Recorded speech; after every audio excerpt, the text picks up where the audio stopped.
Well, good morning and welcome to the annual Ataxia conference, the first one we've done face-to-face for literally years, and it's just great to reconnect, to get the community together again. I've already seen lots of hugs and kisses going on as people see each other for the first time in a few years. No hugs and kisses directed my way so far.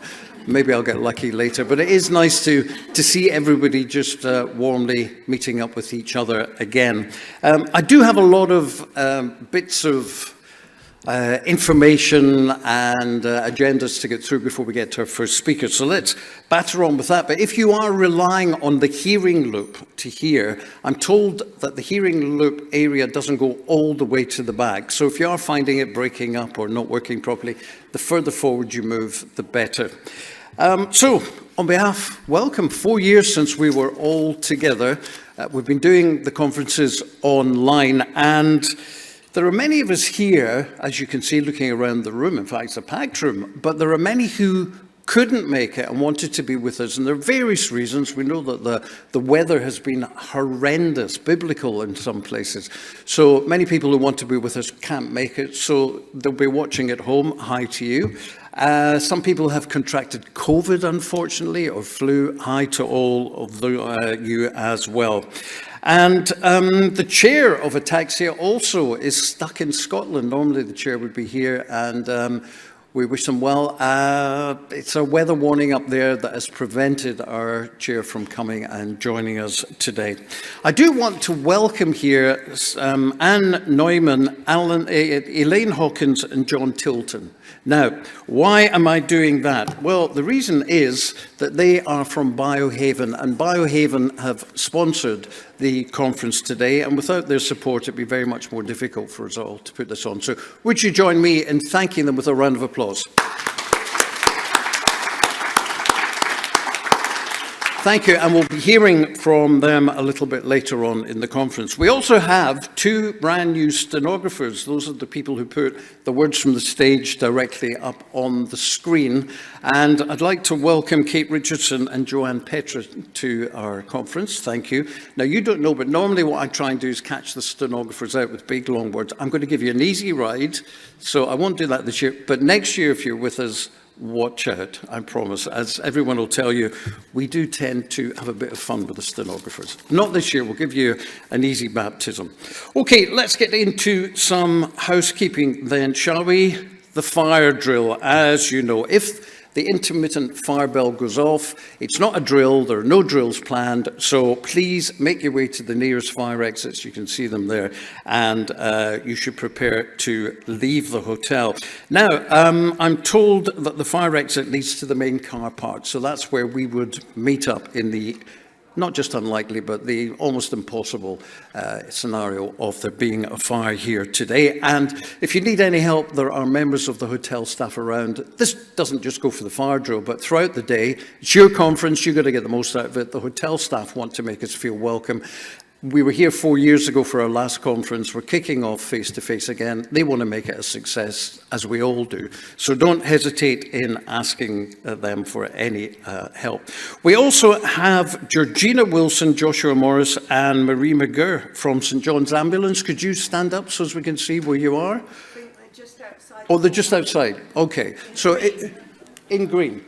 In the usual green jumpsuit. So if anybody needs any help, they're just out there, and please ask them for some help and any assistance. There is one wheelchair accessible toilet, and that is on this floor. It's next to the main toilets, and there's one each in the ladies and the gents. Now, as always, please turn off your mobile phones or put them on silent. It's just very distracting for any speakers up on stage if suddenly, you know, we get phones trilling or buzzing or whatever. So please do that if you wouldn't mind. At the tea breaks, tea and coffee will be served in the foyer. I think you saw that on the way in. You can smoke, but obviously only in designated areas. Now, you may have noticed that there are 3 stalls outside. The first is fundraising. That's where you can buy your T-shirts and sweatshirts and all sorts of Ataxia branded stuff. Great Christmas presents, of course. The second stall is for the medical guidelines, information that you might need on ataxia. Just go and ask them. There's lots of brochures and pamphlets there with up-to-date information. The third one is just behind that wall there, actually. It's Christmas cards made by Gemma Sheen, and thank you, Gemma, for doing that, because it must take hours to make these things by hand, and she's giving all the proceeds to Ataxia. So it's time to start thinking Christmas already, and let's see if we can help Gemma raise lots of money.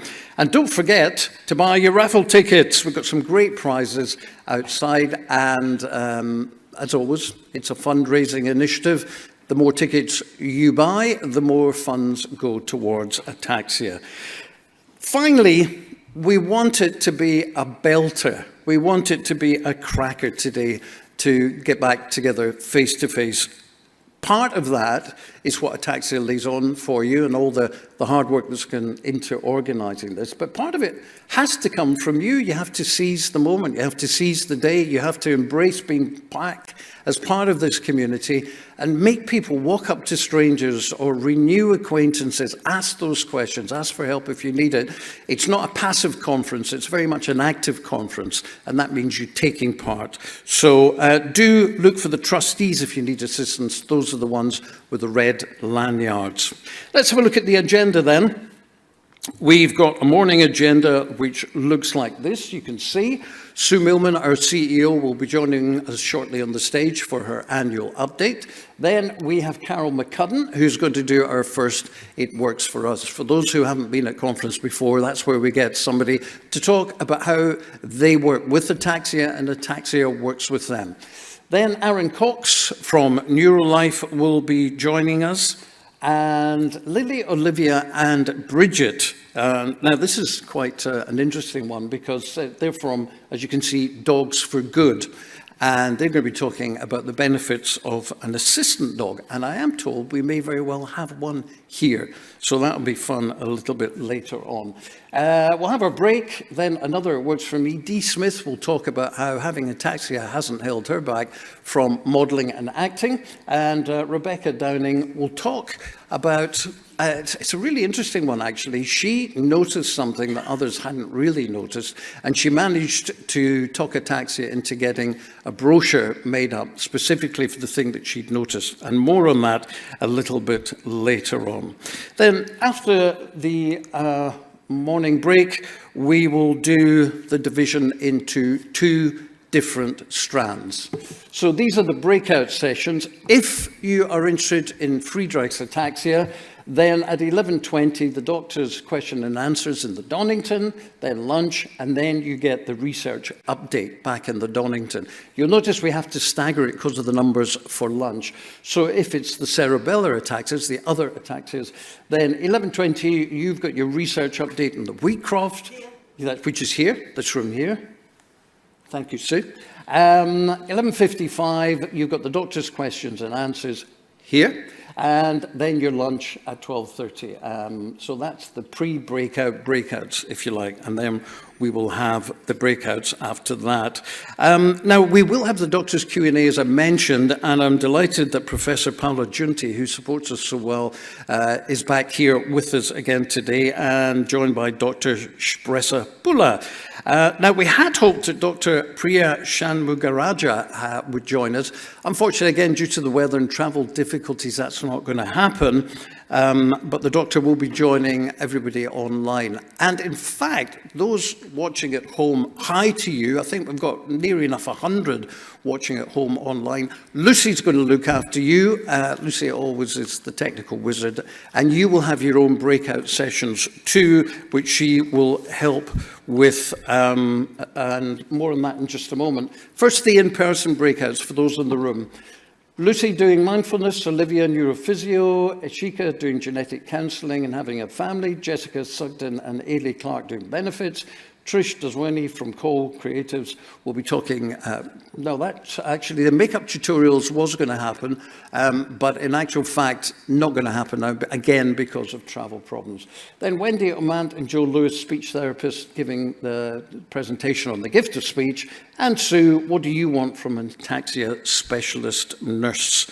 And we had hoped to have some massage happening here. And some of you, oh, it is happening. So last I heard, again, that was, I get due to travel and whatnot, not going to happen. But it is going to happen now. I'm delighted that we have that. So the breakouts for everybody watching at home, let's turn to that. Hypnotherapy with Kristen Hayward. Sonia Ford will do chair Pilates, and Kim Winter from Rare Minds will do mental health and rare conditions. After that is the Ataxia UK Awards, and then we will review the day with Sue Millman. Talking of whom, it is time for her to kick off the conference with her annual report. How has the past year gone? Where are we in terms of research? Where are we in terms of fundraising? She's been with us for 16 years, I can't believe it, and still a spring chicken, still enthusiastic, still raring to go and kick us off in fine style. Ladies and gentlemen, would you welcome your CEO, Sue Millman?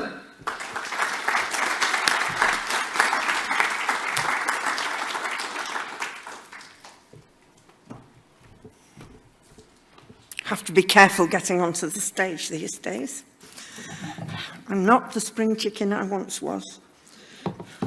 Furthermore, escorting our venerable chair of the time on the stage once upon a time in America, I fell over, she didn't. So welcome everybody. It's really wonderful to be here and to meet you all face to face again, and to meet new people who actually have joined and become active during the time when we've all been locked away from each other. I want to also extend a warm welcome to those people who couldn't be here, and I'm really pleased that we're able to link you up with us all in much more productive ways ever than in the past. This is our first live national conference for 4 years. We have got out of the habit, and I do hope that you will overlook any glitches that may creep into our usually smooth operation. The worst of the pandemic may have passed, but we've still lost presenters, contributors, and attendees to COVID-19 and to flu and flooding. In particular, I know that William Littleboy, our chair, is disappointed to be absent. He's situated in the middle of Storm Babette weather warnings. So 4 years since we were together, and a lot has happened in every sense. Here at Ataxia UK, we want treatments and cures for the ataxias. We fund and promote research aiming to bring this about. Until this is achieved, we'll do all we can to support people affected by ataxia and improve the quality of treatment and care that you receive to enable you to have the highest possible quality of life. That's our mission statement. We also have a set of more precise objectives in our current strategic plan. We want to see faster, accurate diagnosis for people suspected of having an ataxia. So many of you have so many long diagnosis journeys and misdiagnosis journeys. We want to maximise consistently the impact of our research activity, which is very much orientated towards our objectives of treatments and cures. We want to enable greater access to services aimed at improving financial circumstances and to improve access to specialist integrated care, including mental health and treatments and drugs. One way or another, all of our work contributes towards these objectives. Now, in working, I want to just make a little aside here because it is a perennial problem of the charity, a perennial dilemma. In working out what I wanted to say today, I found myself confronted by Ataxia UK's eternal dilemma. Which bits of news do you consider to be the most important? What do you prioritise? Which should I tell you about first? The strides being made in research, the increased support we're giving Friends of Ataxia UK, or what we're doing to improve your treatment and care? Those are the directions that the trustees and staff of Ataxia UK are always torn in. What is most important to put our scarce resources into? Well, today I'm going to go for the strides made in research. I won't dwell on them too long, as the research updates will tell you a lot more later in the day. In 2010, Ataxia UK ran a research conference with Ataxia Ireland. We had about 60 researchers and 20 patients gathered in Dublin, patient representatives of European organisations. I don't remember anybody from a pharmaceutical being there. In 2022, we held an international conference with our partners, the National Ataxia Foundation and the Friedrich's Alliance for Research in Ataxia. I think FARA, it's just gone out of my head, but anyway, FARA.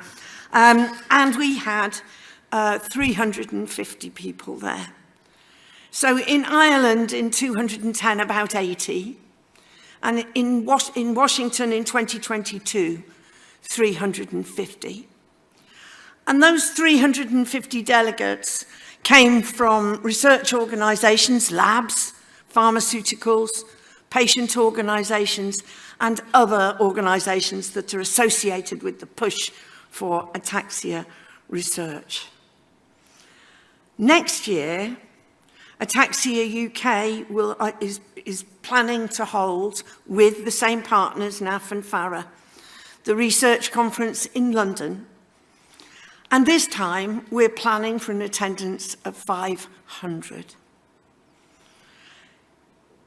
And it's not just the interest and the research, the interest in research from researchers, but also from the pharmaceuticals.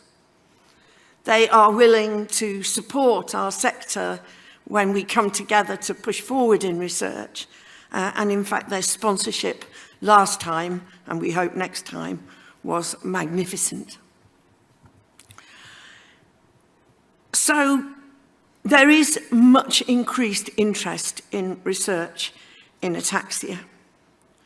And that's partly because there is money going in there, and trials and research projects are increasing. Ataxia UK is going at the moment through a kind of metamorphosis. If the charity were a teenager, you could characterise us as moving into adulthood with grown-up problems to face. The grown-up problems that I mean are the problematic processes of drug approval and the challenges that that can produce along the way. But what a problem to have.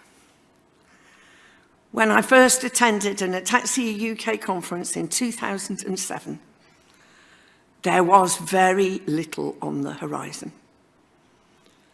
There were no trials, hardly. As I said, there were no researchers, hardly. And now we're in a situation where we actually have drugs coming forward for approval. The first positive results for the trials of omaveloxolone in October 2020 came out in October 2020. It's approved as Skyclarys for use in the USA, and that happened on Rare Disease Day this year. But for us, in October 2023, we don't sadly have a time frame for approval in the UK, while approval is being sought in the EU. Essentially, I have to say that Ataxia UK trustees got it right at the time of Brexit. When we were asked by friends, would Brexit make any difference to people with ataxia? We said, well, collaboration with Europe and the European Medical Agency, they're going. We may not be in such a great position. And so it has proved. On its own, the UK isn't a large enough market to be prioritised over the USA or Europe. So therefore, we have to wait. Biohaven, the pharmaceutical, has finalised its takeover of Reata, the manufacturers of Skyclarys, about 2 weeks ago. It's a much larger pharmaceutical, more experienced company, and we may find that the situation changes. Nonetheless, Ataxia UK is on the case and is preparing evidence to enable us to have the data to convince the UK regulators of the need, from the patient point of view, for Skyclarys to be approved and for the NHS to buy it for FA patients. Sadly, we don't know when our evidence will be needed, but we are getting every single one of our ducks in a row. And Skyclarys isn't on its own. And Neuman will talk at the CA research update about, I have been practicing the name of her drug, troluluzole. Ask her to say it when you get to the CA session. A drug being developed for the scars, which Biogen are seeking to, Biohaven, it's Biogen that's taken over Reata, and Biohaven that's sponsoring us here, and it is them that has the unpronounceable drug. They are seeking to present to the FDA for approval.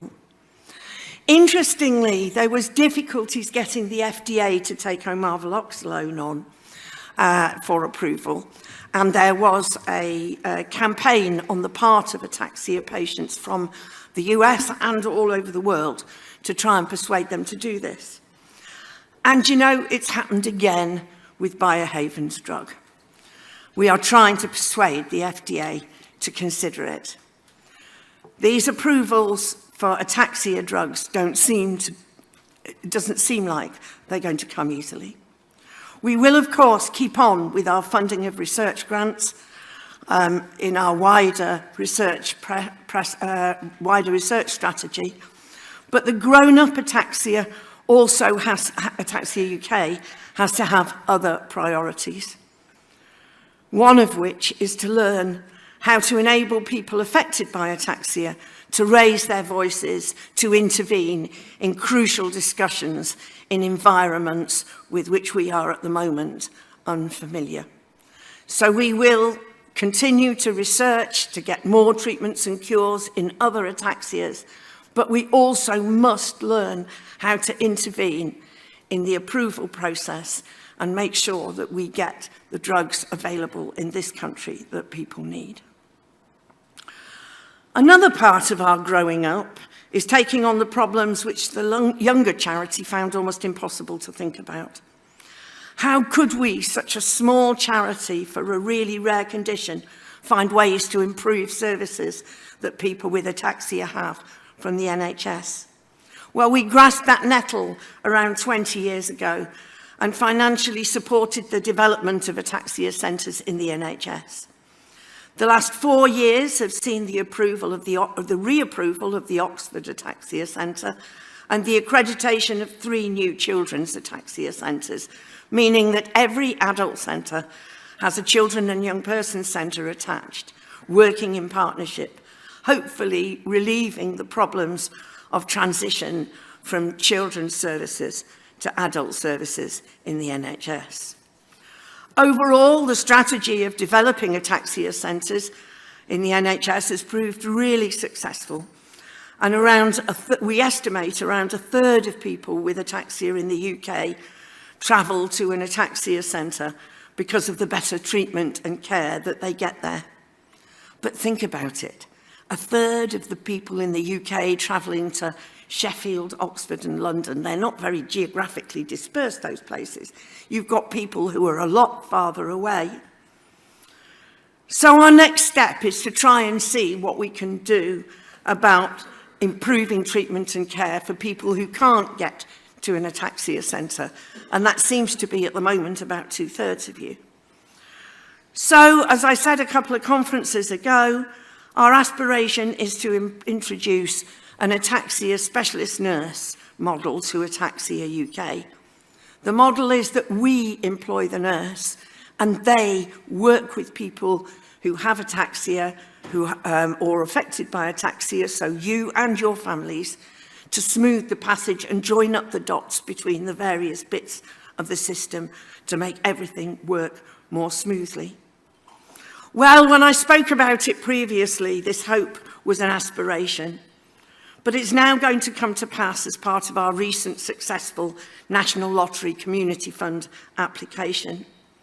Sadly, we can't afford to appoint to the position until January 2025, but we will have an Ataxia UK employed nurse in the southwest of England who will work with patients to join up the services they receive and play a part, we hope, in interesting more neurologists in the ataxias.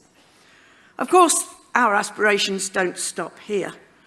I would like to see, though I don't suppose it will be during my time, but I would like to see every part of the UK covered by an ataxia specialist nurse. Another problem, which for years seemed too big to think about, was supporting people through the helpline with benefit claims and more complex problems. It's not quite true to say it was too big to think about. We did make a foray into expanding the helpline a few years ago, but financial problems caught up with us and the board felt we couldn't continue the service. During the pandemic, the In Control Lottery project launched and started the redevelopment of the helpline, utilising the pre-existing skills of a number of volunteers and employing paid staff. In July and August, we received, that's this year, we received 339 contacts to the helpline from 302 people relating to 373 issues. So some people had more than one issue. And the issues were about referral to health services, benefits issues, housing problems, insurance and travel. Well, virtually everything that you can think of that affects somebody with ataxia. We've also recommenced our advocacy service, dealing more in depth with people's complex cases. We're currently dealing with 26 advocacy cases, recouping significant sums of money to which people are entitled from the benefit systems, local authorities and private companies, and addressing all manner of other complex problems that need one-to-one work. Our services team have been very busy building on the work developed by the In Control project during the pandemic, and we've just appointed our second speech therapist to work on our online programme to ensure that the existing waiting list doesn't take years and years to reduce. And the voice banking scheme seems to be taking off. Ataxia UK has funded the download of 19 synthetic voices, one of which I believe you will hear in use a bit later. At least 109 people with ataxia have created a Speak Unique account, and 59 have already banked their voice. All of this we can only do with your support, with your active support, by being members, by responding with feedback, and yes, by raising money. This year, financially, is not so great. We are carrying a deficit of 115,000, which we haven't managed to erode up to the half-year point. Now, we do have reserves, and that's fine, but we can't do it again. And we're going to have to find ways of raising more money, which in the middle of a financial crisis is not a great thing to have to do. But we have an amazing fundraising team who organise incredible events. I was up in Yorkshire for the Ataxia Classic, where we breached our target for fundraising, and people had an amazing day out on their bikes. I know that there's many people who participate in marathons and running events, and I'm really grateful to the work of the fundraising department. And then I've got to mention the enormous improvement there has been, a step change in our communications.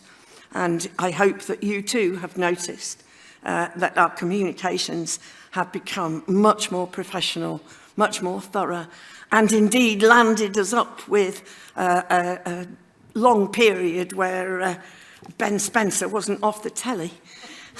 And you will hear from him very shortly. So I thank you for all of your support. I do ask that you put in as much effort as you possibly can to help this charity grow and thrive, because it is only if we do, well, it's not only if we grow and thrive, but we can advance things for you more quickly than if there wasn't a charity in existence. I don't want to take credit from Ataxia UK's point of view for all the steps forward that have been made over the last few years. This is always a collaborative effort, and we have all sorts of partners. I haven't even mentioned, and must, the Scottish Advice Service that we launched earlier in the year, and Ellie from the Scottish Advice Service, transport permitting, is here. And you can go to her breakout later in the day. So thank you so much for everything that you do. We really are most grateful for your support. But we want to say in our turn, we're doing it for you. Thank you very much.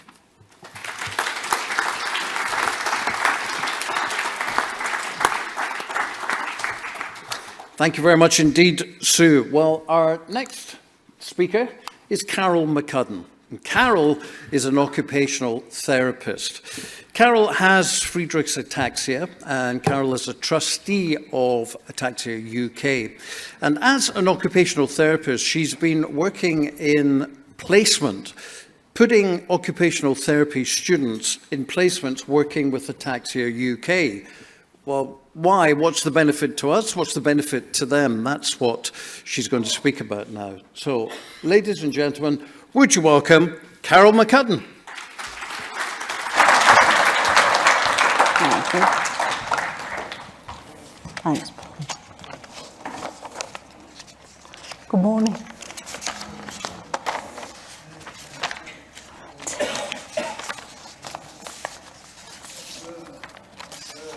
I'll get in the right order. I'm going to talk this morning about the placements that we've been doing at Ataxia UK. Last year, Ataxia partnered with the University of Brighton to look at offering placements to students studying to become occupational therapists. And this short presentation will give you an insight into why we did it, what it entailed, and what the outcome was. As I've got glasses on, anyone who uses varifocals will realise that you still have to look over the top when you've got prompts at the bottom. So, as the title suggests, great enterprises can come from modest beginnings. One of the volunteer streams in Ataxia UK was the NHS ambassadors, and they looked at how to contribute to NHS initiatives, consultation and training.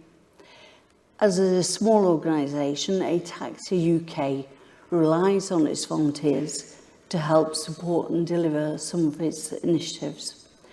As an occupational therapist, I've been involved in student placement and education for 30 years. I know I don't look old enough, but thank you for that. And I presented the idea of student placements at our meeting in March last year. This led to a meeting with the University of Brighton and then discussion with Wendy Amand, our head of services, as to the feasibility and the best way forward.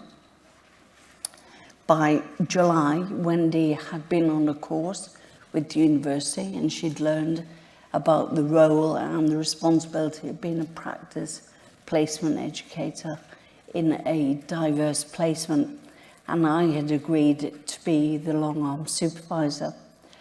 A placement proposal for students outlining what we could offer as a learning opportunity was put forward to the University of Brighton. To our great surprise, we had 4 students requesting that they take up on placement with us. The first students started in October and they were with us for 7 weeks, with the second 2 students starting in February and also for 7 weeks. After which time Wendy, her team and myself evaluated how things had gone and the impact on the team itself. We all knew that we needed to do extra work to facilitate the students' learning, but it had to work for us and it had to work for the community. Fortunately, we all agreed that the benefit of the placements were worthwhile, but the timing and the rest that was needed in between each placement meant that going forward we agreed we would only do 1 placement with 2 students. We've been fortunate enough for new students to request a placement with us again this year, and they are beginning their induction with the Ataxia UK conference, and they're somewhere out there in Zoom world. So welcome to Gary and to Nick. One of Ataxia's aims is to reach and educate as many people as they can about the ataxias. At one point, a survey actually showed that only 10% of the population, including healthcare professionals, knew what ataxia was. To educate this is an absolutely massive job, and the team at Ataxia UK is not big. So a way of maximising resources has been, well, to work volunteers to death. But seriously, volunteers have been an absolute godsend in so many areas. They work on the helpline, they're media ambassadors, and they're ambassadors who've been educating pre-registration students, GP practices, and health boards. It was one of these ambassador meetings that we were exploring more creative ways to engage with professionals in healthcare, and we discussed how student placements, especially occupational therapy and physiotherapy ones at this stage, might actually help. Would it work? We didn't know. It was a complete unknown for the charity, so we had to just suck it and see. So what is a diverse placement and how does it differ from traditional placements? In a traditional placement, the majority of pre-registration training for allied healthcare professions like occupational therapy and physiotherapy have traditionally taken place in health or local authority settings within a department or a service that is staffed by the relevant professional group, for example, OTs, physios, radiographers. One school of thought is that this traditional placement is necessary for students to learn the bread and butter and the skills and knowledge of their relevant professional group. And it provides a professional identity as there are professional role models there. And their placement educator would, of course, be from the same profession. In a diverse placement, however, it occurs on a site where there is not an established profession-specific role. For example, disability sports charities or the probation services. In these placements, the student is supervised on a daily basis by an employee within the actual setting. In our case, this was Wendy. But they have to be supported by an off-site professional of the same profession. In our case, it has been an occupational therapist. And they provide what is called long-arm supervision. Because I still work as an occupational therapist, I can provide this, and that's the reason why the charity opted to go with occupational therapy placements initially, instead of the physiotherapy placements. So, as far as placement provision is concerned, why has there been a change? Healthcare is a changing world. There's an emphasis, an increased emphasis towards health promotion, well-being and community practice.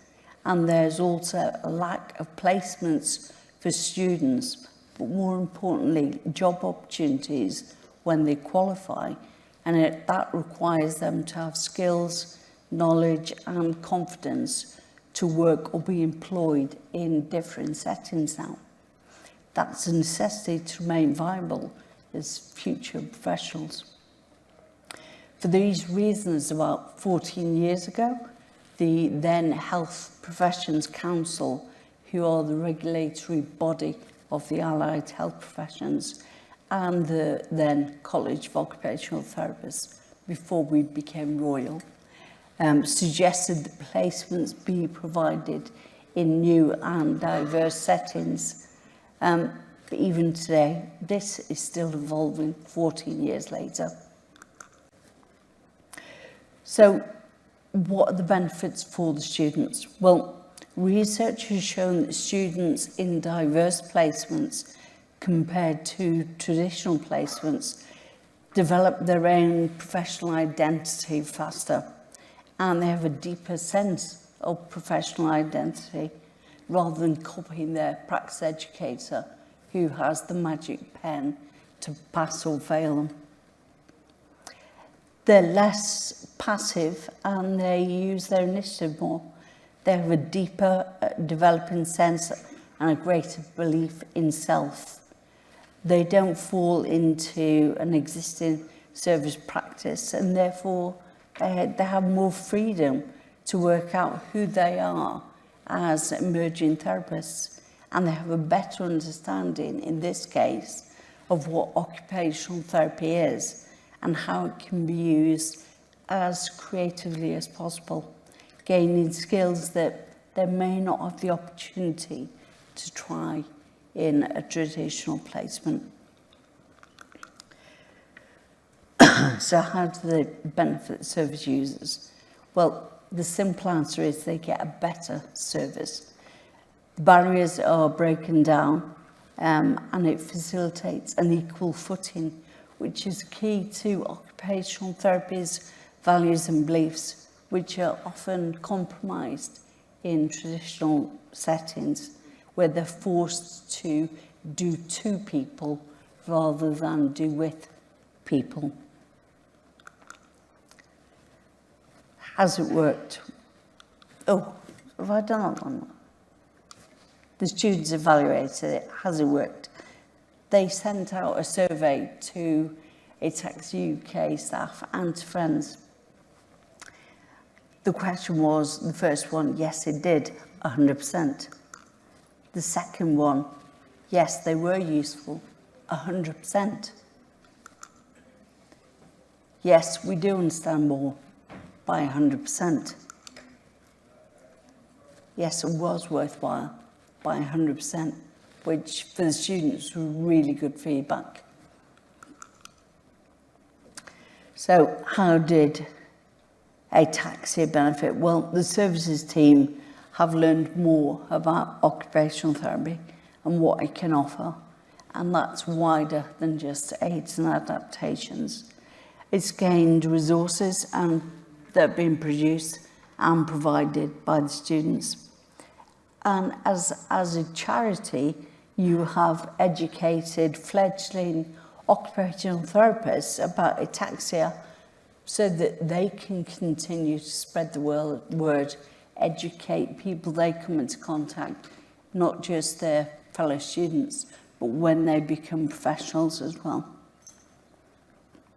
The community of friends have also been exposed to more information and interventions, and some have actually had individual assessments.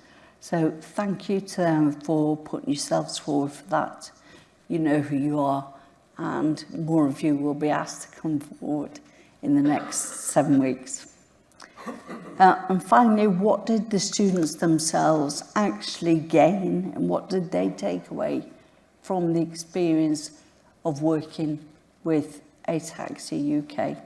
And what I've done is I'm going to put up their words. This is their evaluation from the placements that they've been on.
So a testament indeed to the charity, and thank you for taking students on placement.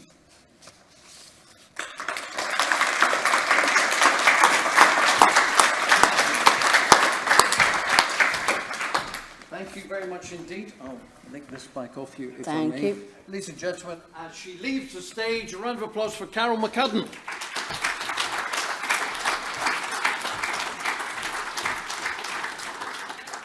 Thank you so much, Carol. Now, we're going to be joined by Aaron Cox. He is a Programme and Operations Manager from NeroLifeNow. Now, this organisation started not that long ago, actually. I think it was January 2021. And it's set up to collate information effectively. So, imagine the scenario. Anyone who has experience of ataxia, you know the journey it has taken to get access to anyone who has even heard of ataxia, never mind knows how to deal with helping you and explore all the options. You know how difficult it is to find access to treatment. You know how difficult it is to have transport laid on, whatever. So we can rant and rail about it. One person can rant and rail. We can rant and rail in this room. But how much better would it be if people with neurological conditions could collate all that information? So instead of speaking with one singular voice, we speak with one united voice. Everyone with neurological conditions putting into this web app a summary of the problems they are facing. This, they believe, could potentially change the lives of millions of people. To tell you more about it from NeroLife, now would you welcome Aaron Cox.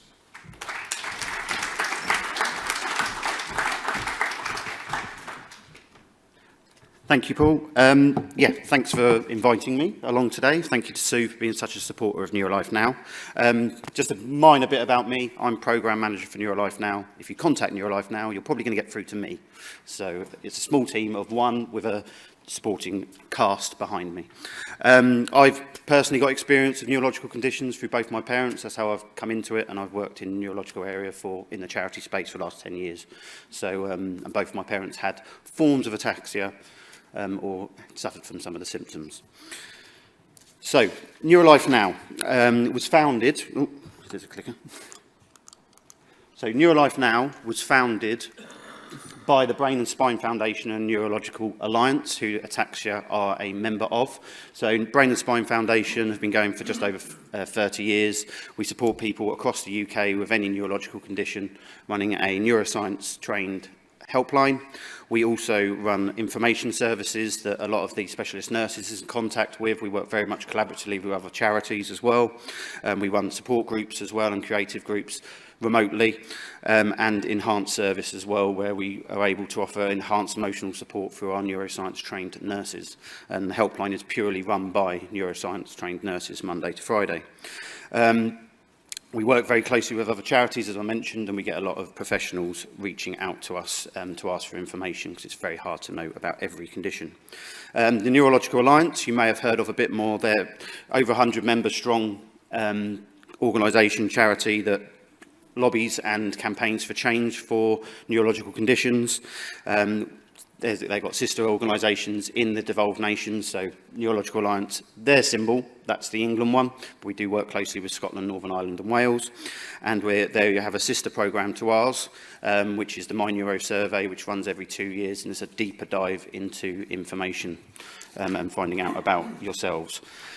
NeroLifeNow, what is it?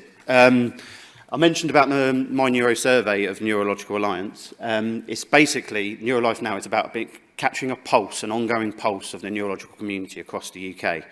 It's developed and in collaboration with people with neurological conditions. We've got a 300-strong group of co-design or group that we speak to on a regular basis to find out more ways to improve the charity, to improve the platform, and I'll explain a bit more about what that is shortly. It's about capturing your reality, because we understand that your condition affects every single aspect of your life. Paul, I know, mentioned it earlier. I heard Sue mention it earlier. It's about the ripple effects. It affects, there's benefits, there's through to transport, there's work, every single aspect. We try to capture every aspect of life over the time when we're running these. It's about, as I say, capturing your reality, pushing that out. Diagnosis, symptoms, impact all elements of a person's life, and we have covered everything from healthcare experiences, work, transport, benefits and government policy. We've then taken this information, and this is where the Neurological Alliance have heavily come in, but we also directly do it ourselves through NeroLifeNow, and that is to campaign and inform change using people's lived experience, yourselves as lived experts with conditions, and taking that to the table more than has ever been done before, because obviously services, policies and everything is often driven, clinically led, or sometimes by people that may be slightly misinformed or misunderstood, or don't at least understand the full picture of the impact, and that's the point of NeroLifeNow. How do we do this? It's through a number of different routes. So we launched our pilot back in January 2021, as Paul mentioned, thankfully. Okay. It's good to know that it's all out there. We run surveys, run every 2 months, run for 2 months. So at the moment, the current survey runs until the 31st of October. The next one runs on the 1st of November, just so you know. We literally are back-to-back constant. They take about 10 to 20 minutes to complete. At the moment, they're online, but please, if anyone has any access problems to the internet for whatever reason, contact me via various different means. I've got some details out there, or come and speak to me out there. I'm literally just outside the door until lunch today. Unfortunately, I've got another presentation to deliver this afternoon, so I won't be here this afternoon, but do take my contact details, or to ask Anastasia or Sue. We ask themed questions as well as repeated questions. So the repeated questions are often about quality of life and your experience of health and care. And then themed questions around specific opportunities in regards to that might seize on an opportunity where we can influence change. They're also informed by the external environment. So, for example, we've asked questions about COVID for obvious reasons, cost of living crisis, all those types of things, about how that's affecting you. And I can't say that amount more. You. It's about you, and that's what we need to find out. You can go to the latest survey by going online, and I'll share the website later. And we want feedback all the time. We're not perfect, it's an iterative process. The key thing is to design, so if you're frustrated or annoyed with anything, or thinking we're not quite hitting the spot, let me know, we'll see what we can do, and I'll always be open and honest. And if anyone's reached out to me before, I hope you found that to be the case. So why NeroLifeNow? Paul mentioned it, thank you. It's a stronger voice together. There's 1 in 6 people in the UK that suffer from a neurological condition. Obviously, Ataxia UK do a great job campaigning and trying to create change from ataxia and raise awareness of that. We're trying to, that whole idea of a rising tide floats all boats. So if you've got a bigger pool, our ultimate aim is to have policies, a pot of money, and also a strategy that goes beyond the political cycle. 600 different conditions and symptoms, ataxia obviously being one of those. Ataxia is one of those ones which can be a condition, and it can be a symptom of other conditions, and we know that they're not always the case. And often, a lot of our people that complete our surveys are often suffer from multiple conditions or multiple symptoms at the time, which is a challenge by itself. There's a need to focus for people on neurological conditions, basically like CVD, cardiovascular disease, like cancer. We hear it prattled off by people on the news all the time. We need neurological conditions being in there. 1 in 6 affected by neurological conditions. That's actually more than cancer and neurological conditions put together. Mental health is the best example of that, and they've pulled together with all the different mental health conditions and other things, and obviously people with neurological conditions have those issues as well. So it's about coming together, accepting difference, but also accepting where the benefits could be from that rising tide to make sure that we all have a framework to work within. You have to excuse me because I've just got over a cold and I've got this tickly cough, so I'm just going to have a sip of water.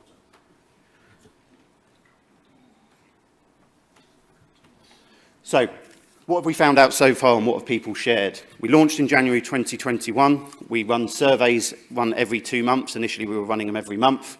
There's been over 5,000 surveys completed so far. 112 of those 600 different conditions and symptoms. I say over 600 conditions, and I keep on doing these inverted commas. It's just that the stats are very difficult out there from a clinical perspective to actually state it's 600 plus. So that's why it's slightly rough.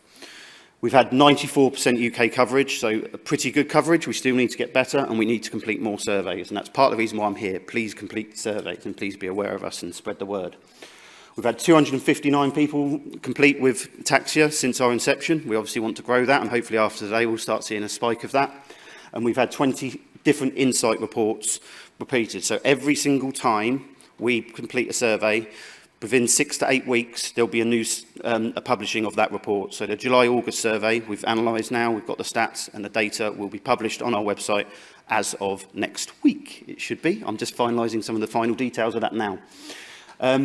Some of the other details that we ask qualitative and quantitative questions. So qualitative are the questions that are asked to actually get your words in your words, and then quantitative more sort of closed questions, yes, no's, multiple choice.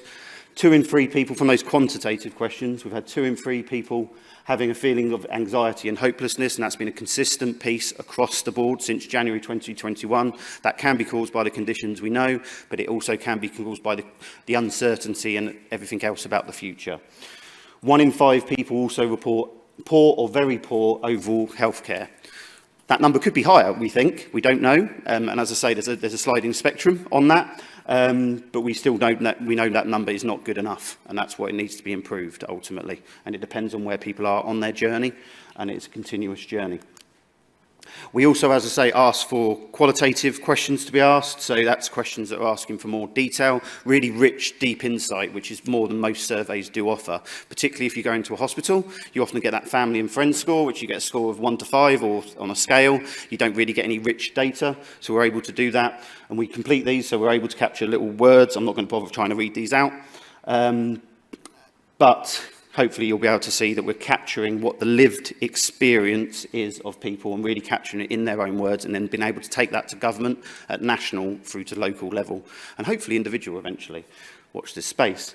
We also complete thematic analysis. Thematic analysis from a technical perspective is trying to pick up on keywords and key terms and key phrases that are picked up through those qualitative questions that really pick up some of the richer data, and this is what people listen to. So that's what I'm saying about meaningful information and all those things we moan about, complain about on a daily basis, whether you're a carer or a person with condition.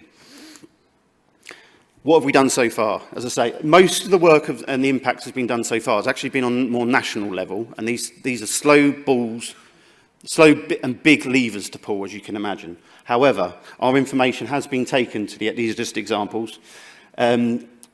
We've worked with NHS England to secure a continuation of the neuroscience transformation programme. As you can imagine, that's stuck in a bit of political cycle at the moment, which is part of our longer term aim, but we are informing those.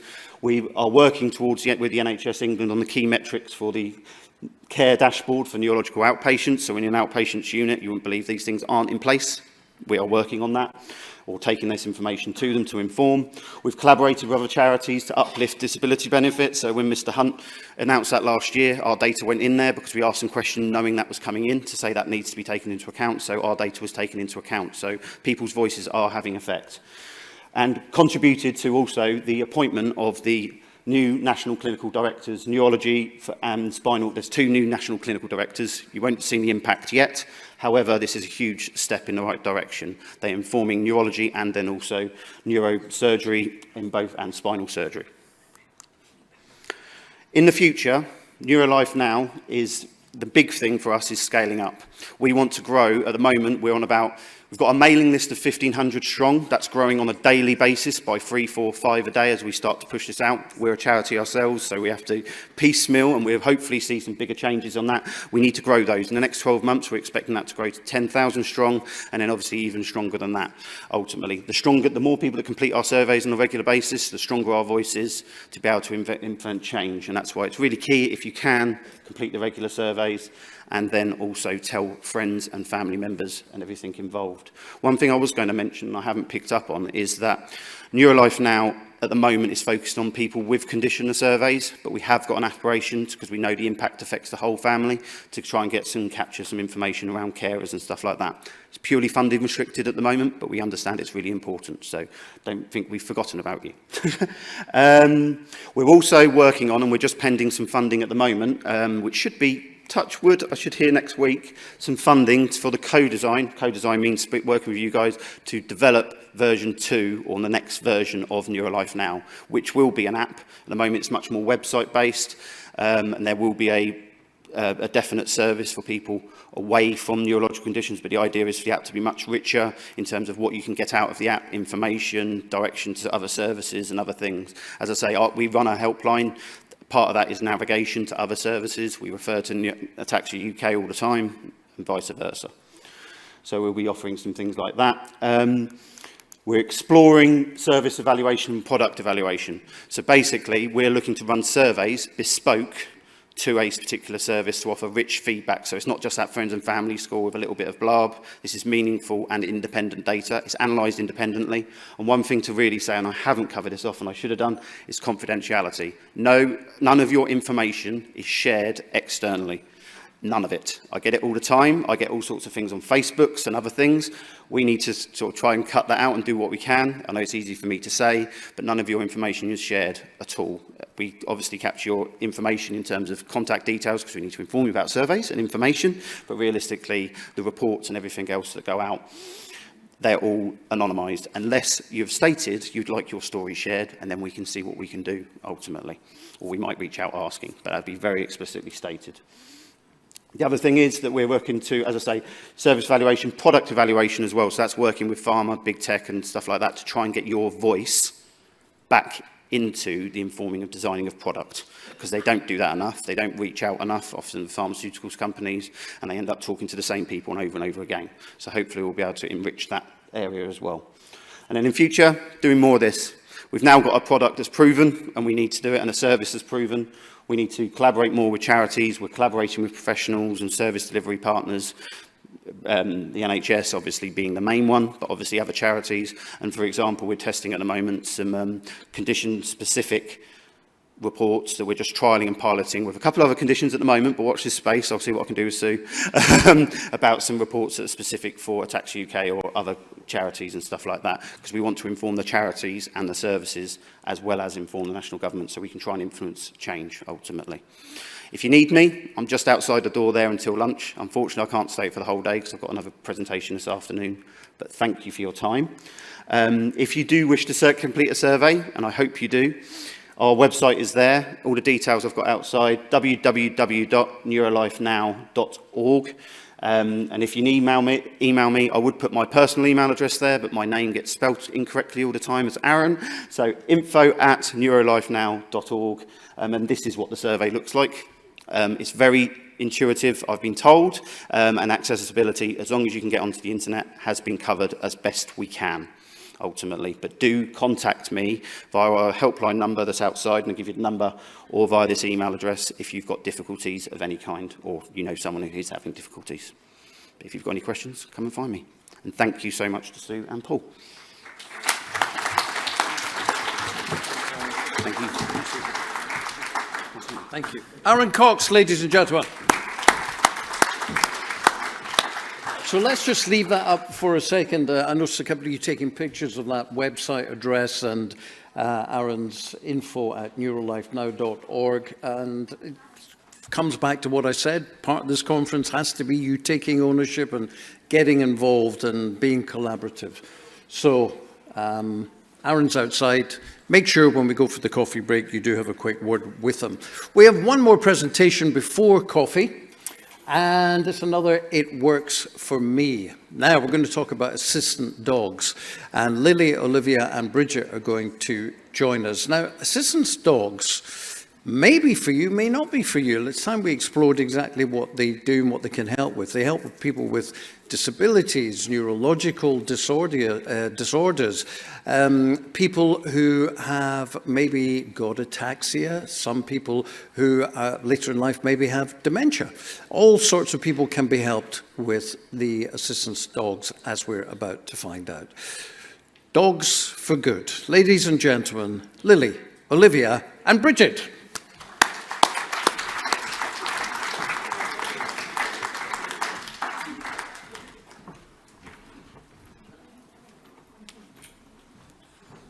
And Gabby, of course. Lovely. Well, hello, everybody. Thank you ever so much for joining us and allowing us to be here. A couple of little introductions. My name's Lily. I'm one of the instructors at Dogs for Good. We also have Olivia, who's another of our instructors, our volunteer occupational therapist, Bridget, and, of course, Gabby the dog. We'll be answering any questions you may have at the very end of the presentation, so if you've got pen and paper, feel free to make notes as we go along. But today we'll be looking at how you can benefit from an assistance dog.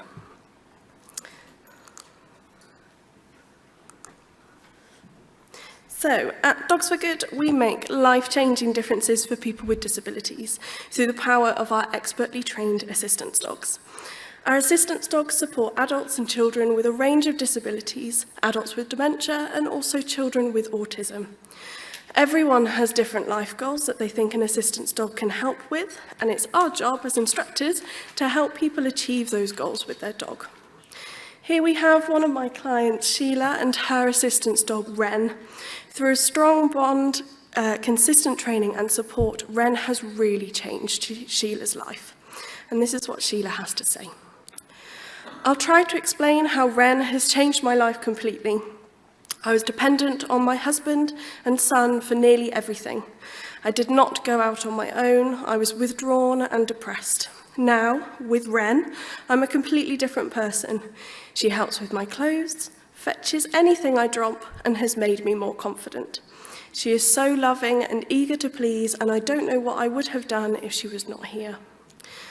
As much as our dogs provide an immense physical help, the changes they make to someone's mental well-being is just as important. Having an assistance dog can do so much for you, such as reducing stress and anxiety, encouraging a strong routine and structure, and allows for more freedom and independence, and really provides that valuable companionship. Our dogs are also trained to complete physical task work, such as fetching any dropped items, or even the post, which Gabby will do a little demo for you now.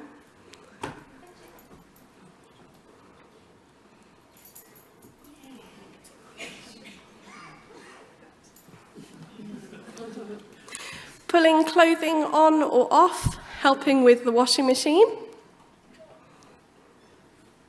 Sorry. A little clothes pull would be great.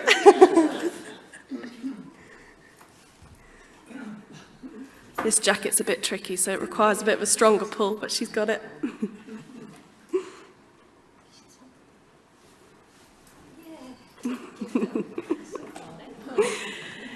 They can even push access buttons or push plates on your wheelchair, and of course, open doors in more ways than one. So now I'll pass over to Bridget now to talk through what her role is at Dogs for Good. Hello everyone. My name's Bridget, and I'm a volunteer occupational therapist with Dogs for Good. Prior to that, I worked in the NHS for over 35 years, and basically, when I retired, I wanted to use my OT skills in a positive way, and my husband socialises one of the puppies for Dogs for Good. So I thought, right, this is the thing. I offered my services, and they'd never had an OT working with them before. So it was a first, and a bit like Carol was saying about the students on placement with Ataxia UK. So I must say, I chose them very carefully, and they are really person-centred. So the things that I tend to do, my strapline really is supporting people to live, not just exist.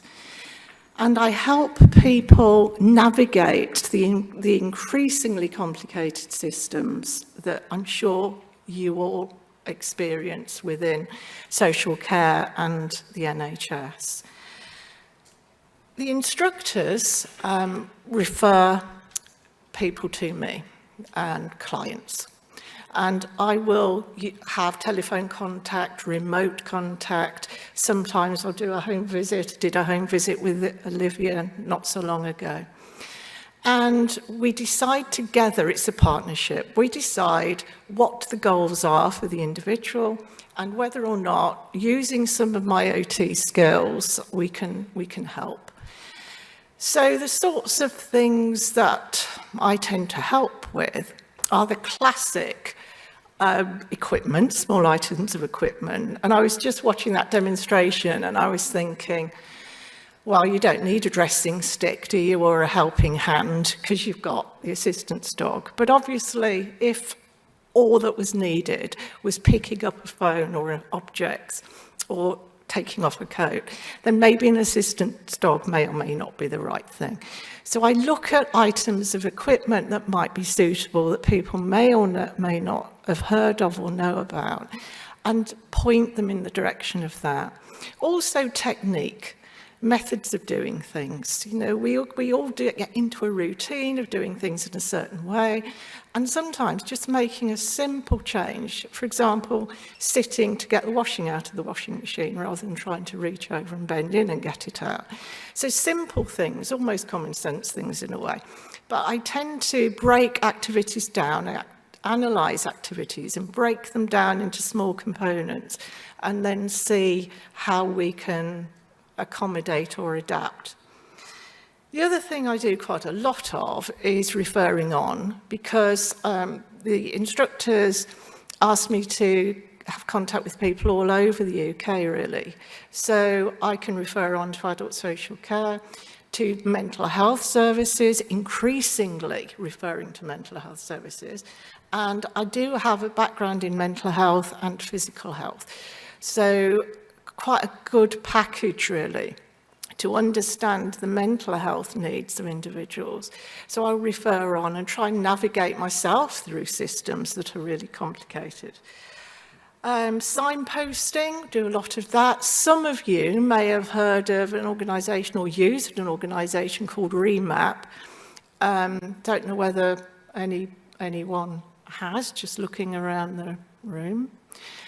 But they are excellent at adapting things on a bespoke way for individuals if they've got one-off needs. And so we've had a couple of referrals to Remap, and it's a free service. They're a charity and they offer a free service.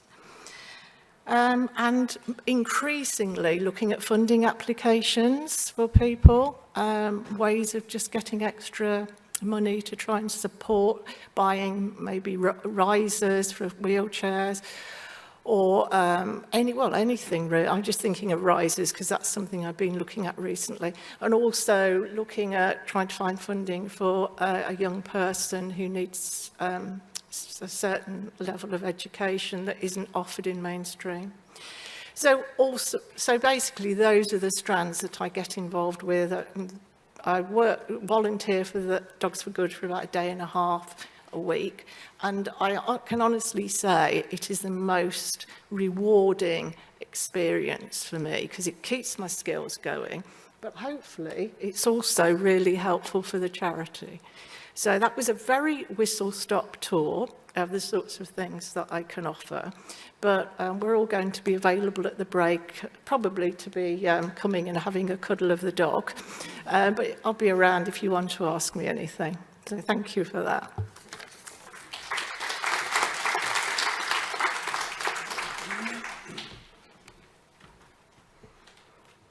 Lovely, thank you, Bridget. So we'll move on to another of our clients. So this is Chris with his dog Flash. Flash has greatly reduced Chris's anxiety and has really enabled him to be so much more independent in his day-to-day life. Chris says that without Flash, I don't know how I would manage. He allows me to experience life again without anxiety and stress. He reassures me and has enabled me to be independent. He is my motivation to work through the pain. He is my constant companion, and I would not feel complete without him. Flash reassures me. He helps me to complete my daily tasks and really gives me structure to my day. Thank you very much. So we'll be happy to answer any questions you may have now. Feel free to raise a hand. Yes. Hang on a minute. Sorry to interrupt. I'll get a microphone to you. So everybody can hear the question. It's always the way, isn't it? Always. Do you actually supply the dogs for the people, or do you work with people's own dogs? Yeah, so we have our own breeding scheme at Dogs for Good.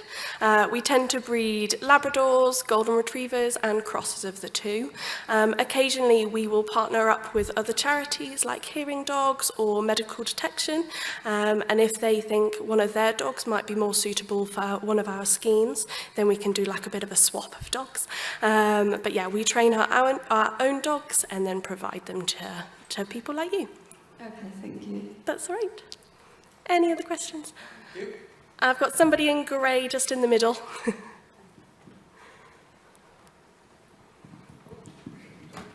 Hi. Hello. A lot of the assistant dog charities currently have a waiting list because the COVID. So do you have a waiting list if we want to apply at the moment? Yeah, so we have 3 different areas. So we've got Banbury, which is where our centre is. We've got the southwest and the north. So periodically throughout the year, those different lists will open up. So currently our Banbury list is open, but I have a feeling we may have just finished our application process, but you can go onto our waiting list, and then you will, if you follow us on social media and things, you'll get notified when your particular area is opened up again. I believe if you're in the southwest, that list is still ongoing, but yeah. Okay. I think I had a question at the back, but there's another hand just on the left as well. Following on very similar question, what would you say would be the sort of lead time if you're thinking for the future, we might want or need a service dog? Would you think 2 years ahead, a year ahead, not just in terms of wait list, but just preparing for that? Yeah, so obviously having an assistance dog, having any dog is going to be a big commitment. So it's something that you would need to think about quite a lot about, really. Basically, once you put in an application, we then go through into an assessment if we accept you from your application. And then from the assessment process, it can take up to 2 years to be able to find your perfect match. It is never on a first come, first served basis. And we really look at the dog and look at the client and make sure we're making that perfect match for you. So, it can sometimes be a bit of a struggle at times, dependent on the dogs coming through, but we try our hardest to keep it under that. But yeah, if you're looking at applying, I would just, send in your, send in your application, drop us an email, and then if we've got any lists opening, then we can get in touch and give you more information. I hope that answered the question. Any other questions? I've got one at the very back. Right at the back. Is this an online inquiry? It is. It's an inquiry from some of the almost 100 people watching at home. Amazing. Someone is asking if they had an assistance dog, would they get guidance and advice on things such as the practicalities of having a dog, like a very simple one, bending down to pick up their poo on a walk? Yeah, always a tricky one. So mine and Olivia's job as instructors is to support the match throughout the client and the dog's partnership together.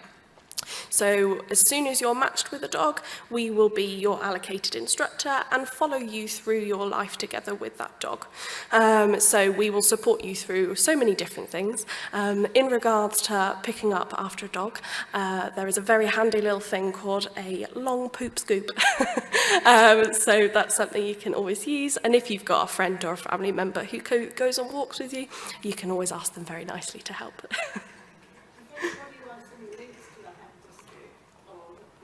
Sorry, we can't hear you. Let me get the microphone to you, or... Come over. If anybody wants links to the long handle or a poop scoop, we can give them at a break. Yeah, definitely. Yeah. Any other questions? Yep, we have one back at the Lovely. right-hand side of the room. Here we go. Do you replace dogs? Sadly, dogs don't live as long as people. Of course, dogs have a limited lifespan. Yeah. Do you replace them? So when the time sadly comes that your dog, your assistance dog has passed, you will then become a successor. So if you wanted to reapply after your dog has passed for another dog, that is something that you can do. And you basically go through the assessment process again, and we would then look to rematch you. As a successor, you do have a slightly high priority because obviously you've lived your life with an assistance dog, and then having to go without one can be very tricky. But yeah, we will endeavour to rematch you again. It's completely client choice, so if you decided you didn't want another dog, that's absolutely fine as well. Any other questions for now? Okay, we have to draw up to a That's close right. there. We're running slightly behind. That's okay. Schedule. Thank you. Like Bridget said, we will be at the break, so if anyone did want to answer anything else. And then we've got a little demonstration if we've got enough time, just for a 5-minute demo. Just to show you. Great. Yes, I'm getting the nod. That's okay. Lovely. I do notice this. What's the dog's name? Gabby. Gabby Yeah. has this, I don't know whether fetish is the right word, but loves sniffing socks. Have you got Most something definitely. on there like? No, she's just got stinky feet. Okay. No, she knows. We'll show you a sock pull first, seeing as you're interested. So like we mentioned, our dogs can help undress and dress you. And so we'll show a little sock pull now for you. She's getting a bit camera shy. Yay! So they can take off your socks, they can eventually, with a little bit of practice, take off your shoes. Jumpers, coats, t-shirts, jeans, whatever you fancy, they can take off for you. And like we also said, they can pick up lots of things. So, if you drop anything with a bit of time and practice and training, they can pick things up for you. So Gabby's going to pick up the keys. What a good girl. And we try and train them to bring things quite close into your lap. So if you couldn't bend or struggled with bending or reaching down, they can bring it quite close in.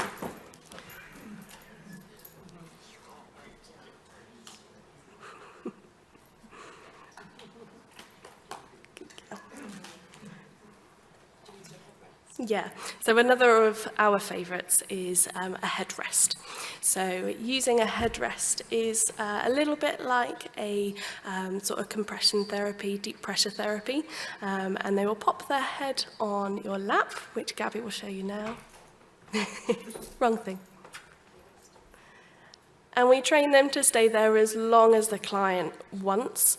And it's quite a nice calming technique that when the dog is resting on your lap, you can then give them a nice stroke and really calm yourself down.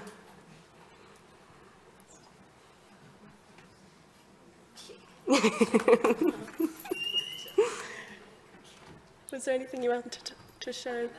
Lovely. Thank you very much, everybody.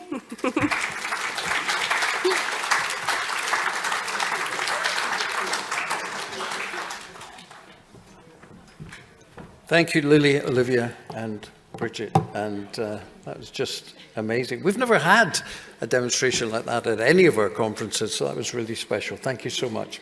Thank you. Okay, we are going to go for the break now. We are running late, so all I can tell you is we are going to shuffle things around after the break. Things will be fine. Trust us, it will work out. The time is now 10:57. Let's call it 11 o'clock. Back in the room at 20 past 11, please. Back here in 20 minutes. Thank you.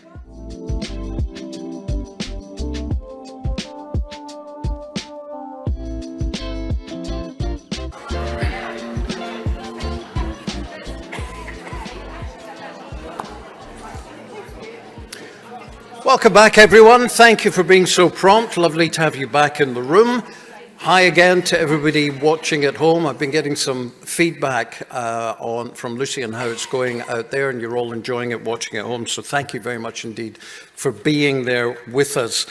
So what we're going to do is we'll have one presentation, and then we will split up into the Friedreich's ataxia and the Cerebellar ataxias for the research updates and the doctor's Q&As. So just one presentation now, then we'll break out, and I'll explain to you how things are going to shift around a little bit later on. So it works for me, modelling and acting Dee Smith. Now, Dee Smith was diagnosed with Friedreich's ataxia at the age of 19. And many of you may be familiar with her because she has written and updated a biog on the Ataxia website about her journey with ataxia.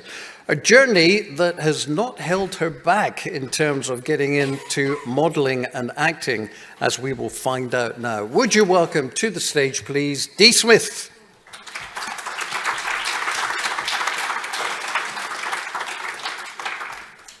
Hi, I'm Dee. How are you? Let me tell you about my modelling career. The most difficult bit... Oh, yes, are we ready? See, I was going to show you how to stand and pose for photographs and walk up and down the catwalk, but she is here, fashionably late. Dee... Oh, hang on a minute. Okay. Here she is, ladies and gentlemen, it's Dee. Hooray! Hiya. Hiya. Do I need it? How are you? Click. Do you need the clicker? Yes. Okay. There you go. Well, so, hello. Obviously, I've done performing arts for, God, close to since I was 16. And for me, I've had a career in it. I think it's a career because it's established. Like I said, you don't have to have a professional credit to your name to be a performer. You are one. So my journey was different because I was able-bodied at 16, and I was as noble as you can be at 16. But yeah, as you can see, I could walk, use my legs. I thought you think when you're that age, you have the world at your feet. You have everything ahead of you. And I did. And then I went to college at 16 to 18 and studied performing arts deeper. And as you can see, I, again, have my legs, but underneath, there was obviously a deeper issue at hand. 16, I noticed balance issues. I think a lot of us can relate. We knew something wasn't right. And it started with me as stairs. I was terrified of stairs. And obviously in performing arts, there's stages and stairs, and that's not something that's great. And then with 18, I think the symptoms progressed to be more noticeable. And there was, for me, it was like, okay, something is an issue. And I got a diagnosis at 19, with FA, Friedreich's ataxia, and when, again, you're 19, it feels like a real loss of yourself, and I was always in the arts, I was always an actor. So I kind of felt like, well, I'm stripped of that. I can't do that anymore. And I wish I had more pictures of when I was diagnosed, but unfortunately, I spiraled and just went into hiding and hid myself. And as you can see, it's my amazing family. They have had my back since day one. And then so I knew, like I said, I always wanted to do performing arts. I always wanted to go in the creative field. But with a disability, there's not a lot of representation around for us, and you kind of feel a bit stuck. So I fell kind of into that world a little bit by accident. So I did this photo shoot when I was 20, and I put it on social media, as you do, because we all live on social media, and it took off, and all of a sudden I had people, photographers, legitimate photographers, reaching out and wanting to shoot because disability was new. And I don't want to say it's fad, but I think people started to take notice and realize that we have a place in the world. So that first photo shoot led to these. And these. But at the same time, as much as I loved modelling and I loved the aspect of being free and to be creative, I had mobility aids at 2021. I was dealing with Walker, which is fine. And you found with photographers, if you tell them, they are very ahead of it and they understand. But obviously wheelchair is a little bit harder to incorporate into shoots, because obviously you have to think of new ways and a lot of studios aren't always accessible. So I, believe it or not, a lot of the shoots that you see there and there were actually in my home. They were home shoots. I set the backdrops, I did it all myself, and I had a photographer come in and do it. So it was kind of just a passion project. And then from that, I had to figure out a way to incorporate my mobility aids into a shoot, because as I delved into the disabled community and met wonderful people like yourself, we weren't represented as much in pictures. So I incorporated my wheelchair in different ways. And just to get the message across, disabled people are beautiful and wonderful, and we deserve to be seen. It wasn't easy, believe me. Not every photographer or establishment are open to the idea, but I think you've got to keep pushing on that. But at the same time, as much as I loved modelling, I knew it wasn't something I wanted to do mainstream. So I graduated university twice. I don't know what I was thinking. I did an undergraduate in creative writing, and then I did a postgrad in psychology. Because I thought, well, you always have to have a little backup, something there just in case. So I always loved writing, and I had a degree. And then I got kind of, as I graduated, it was like, now what? So I do modeling, but I want to do acting. I'm disabled. I don't really know where I'm going to go into this field, but all I know and all I can rely on is me. And I'm very lucky that my parents and my family never told me I couldn't. And I'm very, very stubborn. So I kind of just pushed myself into it. And through social media, through sharing my journey, which hasn't been easy, I got in touch with a wonderful woman called Victoria, and she headlined the first ever kind of disability company for fashion called Unhidden. And she reached out to me and asked if I'd want to take part in London Fashion Week. That's a big thing to say yes to. And I said yeah, but then as you do, you think accessibility, building, company, clothing, you've got to think about certain things, and able-bodied people won't think about that. But luckily, because she's disabled herself, all the models were disabled, all the company was disabled, so everything was kind of preordained before I went into it. So there was not a lot of worry. And as you can see, I was on one way, which even me thinking back, I'm like, I did London Fashion Week. Okay. And then from that, I got other opportunities in the creative field. So I wrote for Ataxia UK, I wrote for Cosmopolitan, Star, Glamour magazine, Hello magazine, and it started off about Fashion Week, but you have to open that door yourself.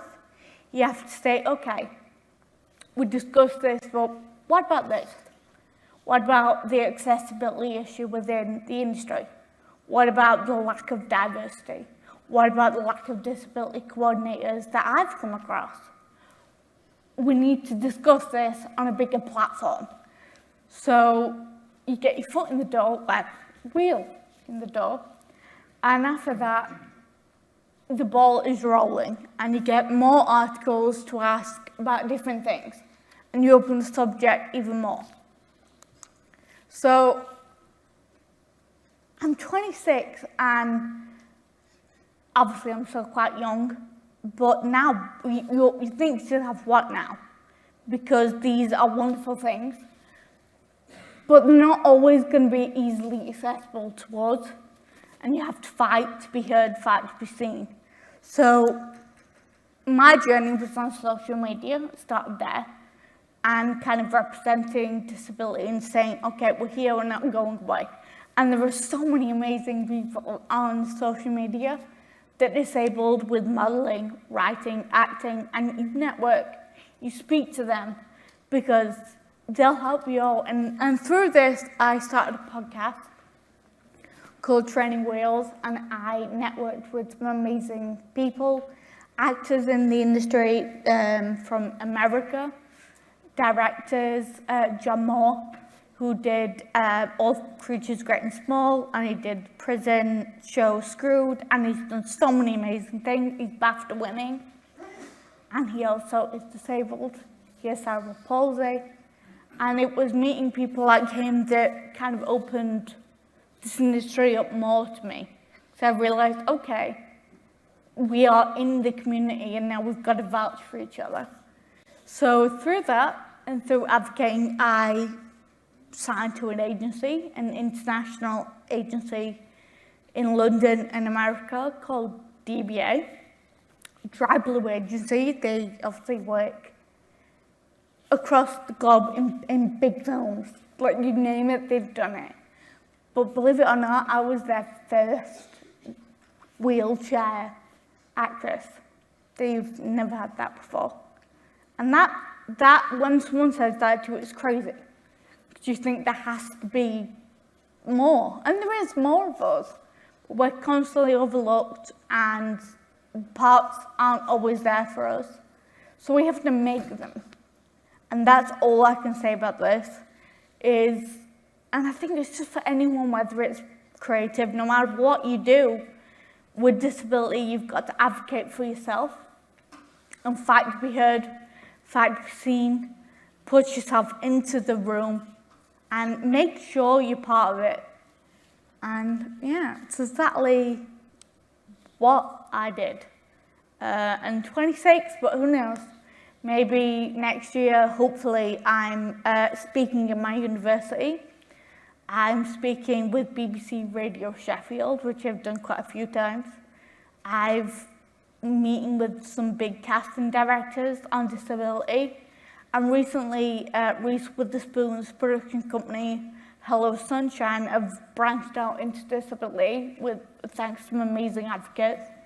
And they've asked to speak to me with advice and tips, and hopefully maybe that'll lead to something. But all I can say for everyone, including myself, is you've got to push for advocacy, because it's not always going to be there, but you can make it there. So yeah.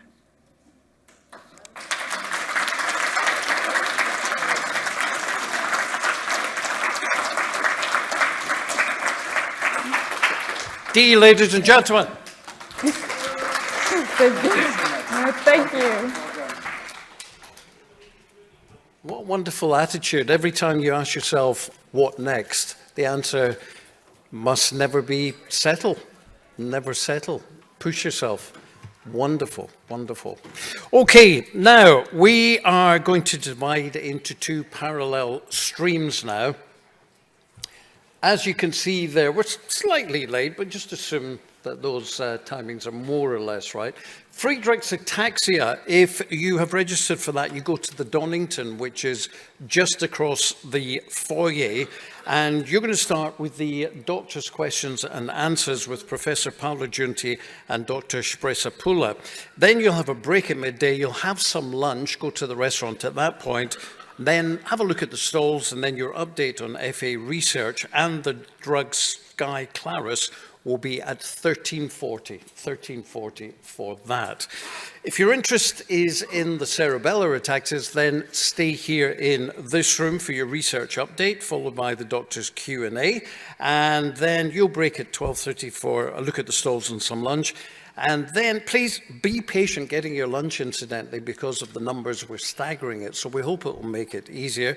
And if you are an Ataxia UK volunteer, we have a special table set up at the back of the restaurant so that you can get a chance to meet each other and have a face-to-face. Many of you have only been engaged online so far, and you can meet the services team as well. Then at 2:15, we will have the breakouts. So have a look on the screens in the foyer for the breakouts, but you can see there what they are: mindfulness, neurophysio, genetic counselling, benefits, gift of speech, and what do you want from an ataxia specialist nurse. And please arrive for those breakout sessions promptly, otherwise everything falls to bits. Those of you watching online, you have your own virtual breakouts. Hypnotherapy, chair Pilates, mental health and rare conditions. And Lucy will sort you out. So any problems at home, give earache to Lucy. She loves it. We will see you back in this room after all that lunch, breakouts, yada, yada, yada, at 3:30 promptly, please. Enjoy your lunch, enjoy the updates. We'll see you back there then. Thank you.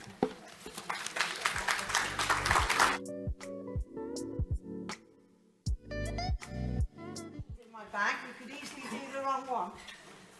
Are you ready for Pilates? No?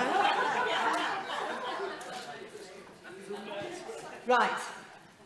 There seems to have been miscommunication within the team, and so you are on questions and answers first. So, we have the questions that you have submitted. Unfortunately, Priya is unable to join us because of the travel arrangements. Very unfortunate there are no trains from Sheffield at all. And we may have to start talking to people later in the day about how you're going to manage to leave here if you are travelling by train. But we'll have those conversations later. So Priya can't join us due to travel problems, and Paola has at the last minute agreed to answer the questions you sent us by herself. So some questions were more appropriate for a representative from the Sheffield Ataxia Centre to answer, and Priya will get in touch with us and provide written answers if necessary. If we don't have time to cover your question, the research team will be in touch by email next week to provide you with an answer. So, once there is a diagnosis of ataxia, Paola, and the cause is unknown, should, in your opinion, all those cases be referred to a specialist ataxia centre for further investigative work? Thank you for this. So once the diagnosis is reached, you have obviously choices to remain in under the neurologist who has achieved that diagnosis. However, the ataxia centers has been created to address needs that are obviously for each patient, and the whole aim of the ataxia centers was to make sure to have an individualized management for their symptoms. So patients with ataxia, the same mutation is very, very different in different stages of the conditions. So at the beginning, it's we can say that there are different input from different therapists. For example, physiotherapists, speech and language therapists, occupational therapists. As the disease progresses, this needs changes, and therefore there is a need of a reassessment and the proper referrals. For example, there are as well bladder symptoms, for example, that comes later in the progression of the disease, cramps or spasticity, and all other symptoms that really a very expert eyes can as well spot it. So obviously, I'm maybe biased, but I started the Ataxia Centers and the whole concept back in 2005. The idea was to have a very comprehensive management in patients. There was very little to do, in the eyes of the majority of the clinicians. And I think that what the Ataxia Center has really confirmed, that having a multidisciplinary approach with patients and clinicians that communicate to each other and to understand better what really the needs are, it makes a huge amount of difference. So the Ataxia Center was established in 2005. On 64 patients now, we have 2,000 people. So it is clearly that it's a recipe that is working for a patient, even when back in the day we didn't have any treatment, and so drug treatment. So now that we open up with more specific treatment, they have the genetic treatment and other compounds that are coming along, then I think this is well worth to have a shot. And if you go and you don't find useful, it's no hardship then to go back to the service that has you diagnose the condition. So in terms of whether it's important to have a precise genetic diagnosis, the reality is that there are treatments and cures beginning to be discovered, and there are trials. If you don't know exactly what ataxia you've got, you won't know whether you can participate in a trial or whether a medication or treatment is suitable for you. The NHS has now introduced a rule which should be being applied all over the country, that if ataxia is suspected, the National Genomic Testing Service should sequence the gene. That means pick the gene completely to pieces. So, if you don't have a diagnosis that's precise and it's a long while since you had a genetic test, it is worthwhile going back to your neurologist or getting a referral to one of the ataxia centres where we can get more precise information about what you've got. And if what you've got has been determined and discovered and designated a condition, then you will be able to find that out. So can I as well make a comment Yeah. about the genetics? So the genetics are really, as Sue has said, you don't need to come to, excuse me, an ataxia center to have the diagnosis, because it should be available throughout the country. So this is a very big plus. And the other things to bear in mind is that more and more, and I'm sure you will hear from the update on the CA, we have new genes all the time. And therefore, the genetic test, yes, it is very comprehensive at this time and place. However, maybe in 2 years' time, is going to be enriched with other genes. So if you are negative, then it is worth it to knock on the door of the neurologist and ask again, can I have been tested? Is there any other new genes that you think it would be worthwhile to do it again? And if you are unable to get your gene sequenced locally, phone the helpline and tell them so that we can do something about it. Thank you. Right, the next question is, nystagmus is often experienced as an ataxia symptom for those with a CA diagnosis. When impaired balance is, of course, also a symptom, nystagmus can make walking more difficult. What is the current range and availability of medications or therapies to treat nystagmus as a symptom? So I would start to say that what nystagmus is. So I don't know if all of you, but just to make sure that everyone is on the same page, it's just this little movement that the eyes have, and this will make the world for the patients who experience the nystagmus jumping up and down or side to side. And this is really very, very much disturbing, as you can imagine, because it's constant. Unfortunately, there haven't been many of treatment that are available to date that has been extremely successful, but there are an array of treatment that one can try.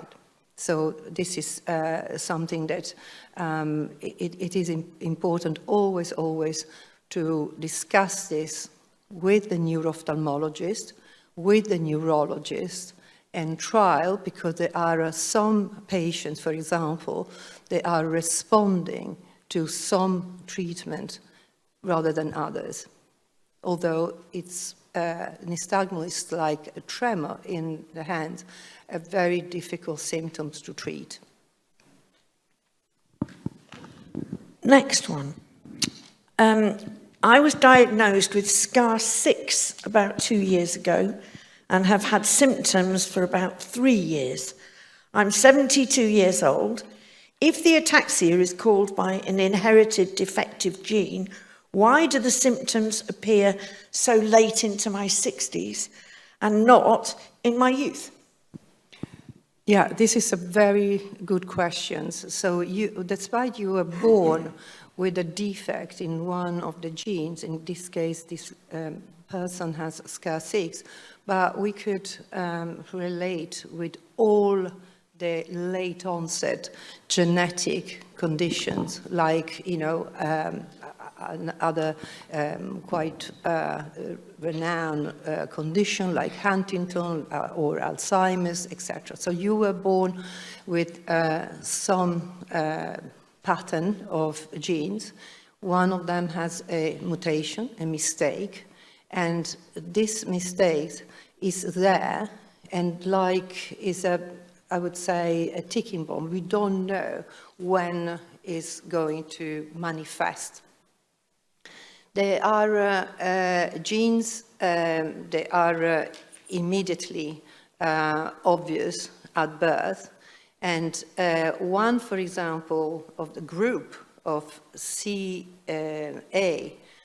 who had this variable onset are the one caused by CAG repeat, like Huntington disease, as I said.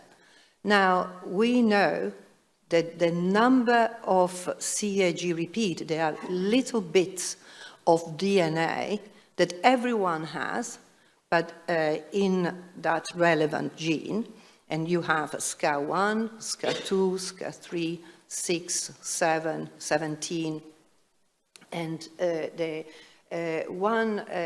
are so extra bit of DNA can be variable, are variable. So they varies, and there is a correlation, we know, between the number of extra bit of DNA and the age at onset.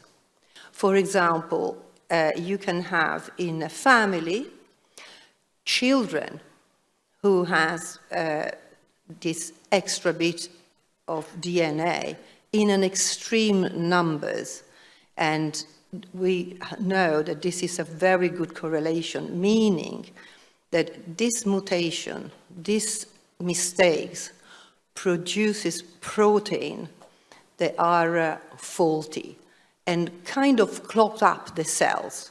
The more bulky the protein is, because this bit of DNA producing an abnormal large protein, and the more and the earlier the cells are affected. So, for example, in SCA6, we have a very typical, very late onset. This is the opposite of other SCAs, in which the majority are very late onset, so it's after 50. And this is also for a discrete number of CAG, but also for the protein. It's important what the protein does. So if the protein is really relevant and very deleterious and very crucial for some function of the cells, they are going to be symptomatic, those patients who have this mutation earlier, compared to the one are very late onset. Thank you. I know great work is done in dealing with the symptoms of ataxia. I wondered if the programme for gene editing is expanding, as to me this gets to the root cause, and I wonder if more research and trials are increasing in gene editing. Yeah, certainly this is the case. We have quite a number of gene editing. We have a number that are in the preclinical phase, but I'm sure that in the next few years they are going to really emerge. And I would say that the effort, I think, for the whole scientific community is to have both pathways. So one is to, as this person was alluding, to address the upstream mutation, the upstream cause of the disease. But also, like we have seen for omavoxalon, for example, in the now recently first treatment approved for FA, to address the downstreams. What does it mean? That you address first, the condition is genetics. It is logical to address the mutation in the gene. But also, if you're not able to do so for a different reason, the way that you can deliver it, for example, addressing the mutations and the way that these gene editing tools can go into the cells. And so the very as well important things is to address what the gene are causing downstreams, and therefore, for example, in the case of Friedreich ataxia, we know that it's a mitochondrial condition, and so addressing and looking at the life and the bioenergetic of the mitochondrial, restoring, and this seems to be, they have work for this. So there is not only one approach. This is how I see it. It is really clear that it's, the way to go. We need to have more research in gene editing and gene therapy, etc. But there are difficulties for that. So, just like most of you, I am definitely a lay person. But if I say to you that my understanding from the clinicians, the researchers, has always been that we expect a menu of treatments to become available over time. One won't do it. Even omaveloxolone, which we're trying to get approved, Skyclarys for Friedreich's ataxia, that isn't going to do it on its own. There are people who've been on it for 5 years, and although it has slowed progression, it hasn't stopped everything completely, and it's not given people a cure either. So there will be things that gradually chip away at the disease, but it's not going to be one magic pill that people are going to take and then be suddenly not progressing anymore. And don't forget that, like in all the other conditions, starting from headache to diabetes to cancer, not everyone is going to be a responder for that particular drug. So that is why, quite rightly so say, we need to hope for a menu. And the omaveloxolone is so important because it's really a foot on the door for the approval of the FDA. The amount of work that went into the FDA process has been amazing. It really, and there was a certainly what is really key, it was a concerted action between the clinicians and the FDA, and obviously the pharmaceutical company. So with this concerted action, we could go through the loops because, the first thing first, people never heard about ataxia. So you need to have a learning and education. I'm sure that everyone in the room has experienced themselves when people say, well, what's wrong with you? Well, this is ataxia. What ataxia? What is it? I'm not saying here something new, but this is the reality. And so this is going to be, when I talk to journalists, when I talk to other organizations, they haven't got a clue of what ataxia is. So you need to first educate.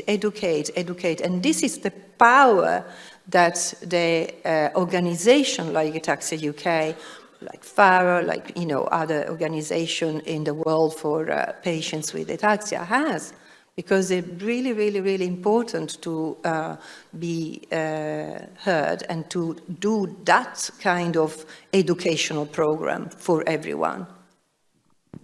So that is the end of the Doctors Q&A for today. As I already said, Dr. Priya Shangaramaja is unable to be with us, but I know that she is happy to put pen to paper following this session and to answer any questions that we haven't answered or ones that are specifically relevant to her expertise. So now we come to your research update, which takes two parts. First of all, I'm looking for her anxiously. Ruby, are you there?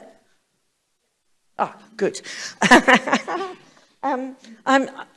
Ruby has worked for us for a number of years. And Ruby left us in September.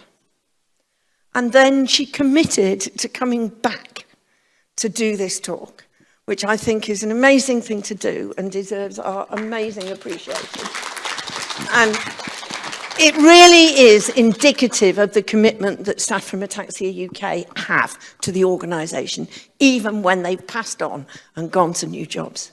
So this is going to take two parts. Ruby will do a presentation as a research update, and Anne Neuman from Biohaven, I think, is going to tell you about something about the journey that they're having with that drug that I can't pronounce. But I'm sure she can. Thank you very much for your attention for the Q&A. After you've had your research update and Anne's presentation, then you will be going for lunch. So we look forward to seeing you later.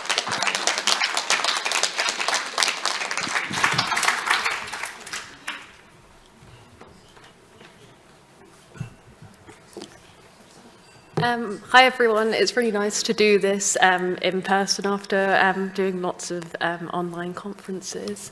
So yeah, I'm going to speak to you today about cerebellar ataxia research. So firstly, I'm going to talk about the different Ataxia UK activities and the process of research. Then I'm going to talk about developments in the diagnosis of different types of ataxia. Then I'm going to talk about European and global research initiatives. And finally, I'm going to talk about some current clinical trials and opportunities to take part in research. So firstly, Ataxia UK activities. So Ataxia UK is involved in so many different aspects of research. So one of the things that Ataxia UK does is that it funds research projects, and we tend to fund small grants so those projects can get initial results and then go on to get much more funding by larger funding bodies. And we've shown that this is actually really a successful approach, because in our 2023 impact report, we saw that for every £1 that Ataxia UK spent on research, this led to a further £5 being raised for further funding for further ataxia research.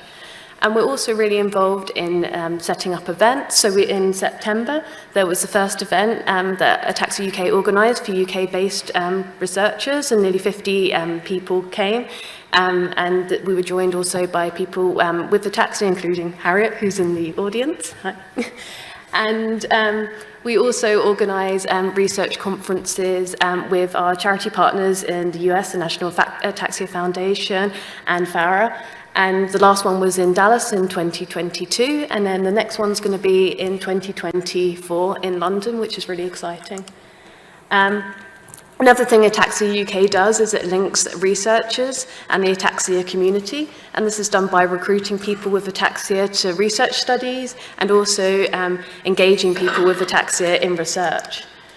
We also increasingly working with pharmaceutical and biotechnology companies to get them really involved in research, and we've seen like lots more pharmaceutical companies really getting engaged with ataxia research.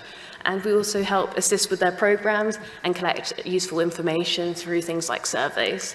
So again, you can see that there's engagement in all these different areas of research. So I now thought I'd talk to you a little bit about the process of research. So how do we get from working in the lab to getting treatments through the pipeline? So firstly, there's the preclinical stage of research. So that lasts several years, and the aim of that is to test drugs in cells and or animals. And the importance of this is looking at dosing and safety before the drug gets tested in people. Then there's the phase 1 clinical trials, and those usually last several months, and they look at the safety of the drug, and it's looking at how the body processes the drug and the effect of the drug on the body. And there's also further information on appropriate dosing of the drug. And then there's the phase 2 clinical trials. These last several months to 2 years, and these look at the potential risks and benefits of the drug and whether the drug works in people who have the condition. And again, it always continued to study safety. And finally, there's the phase 3 trials, and these last about 1 to 4 years.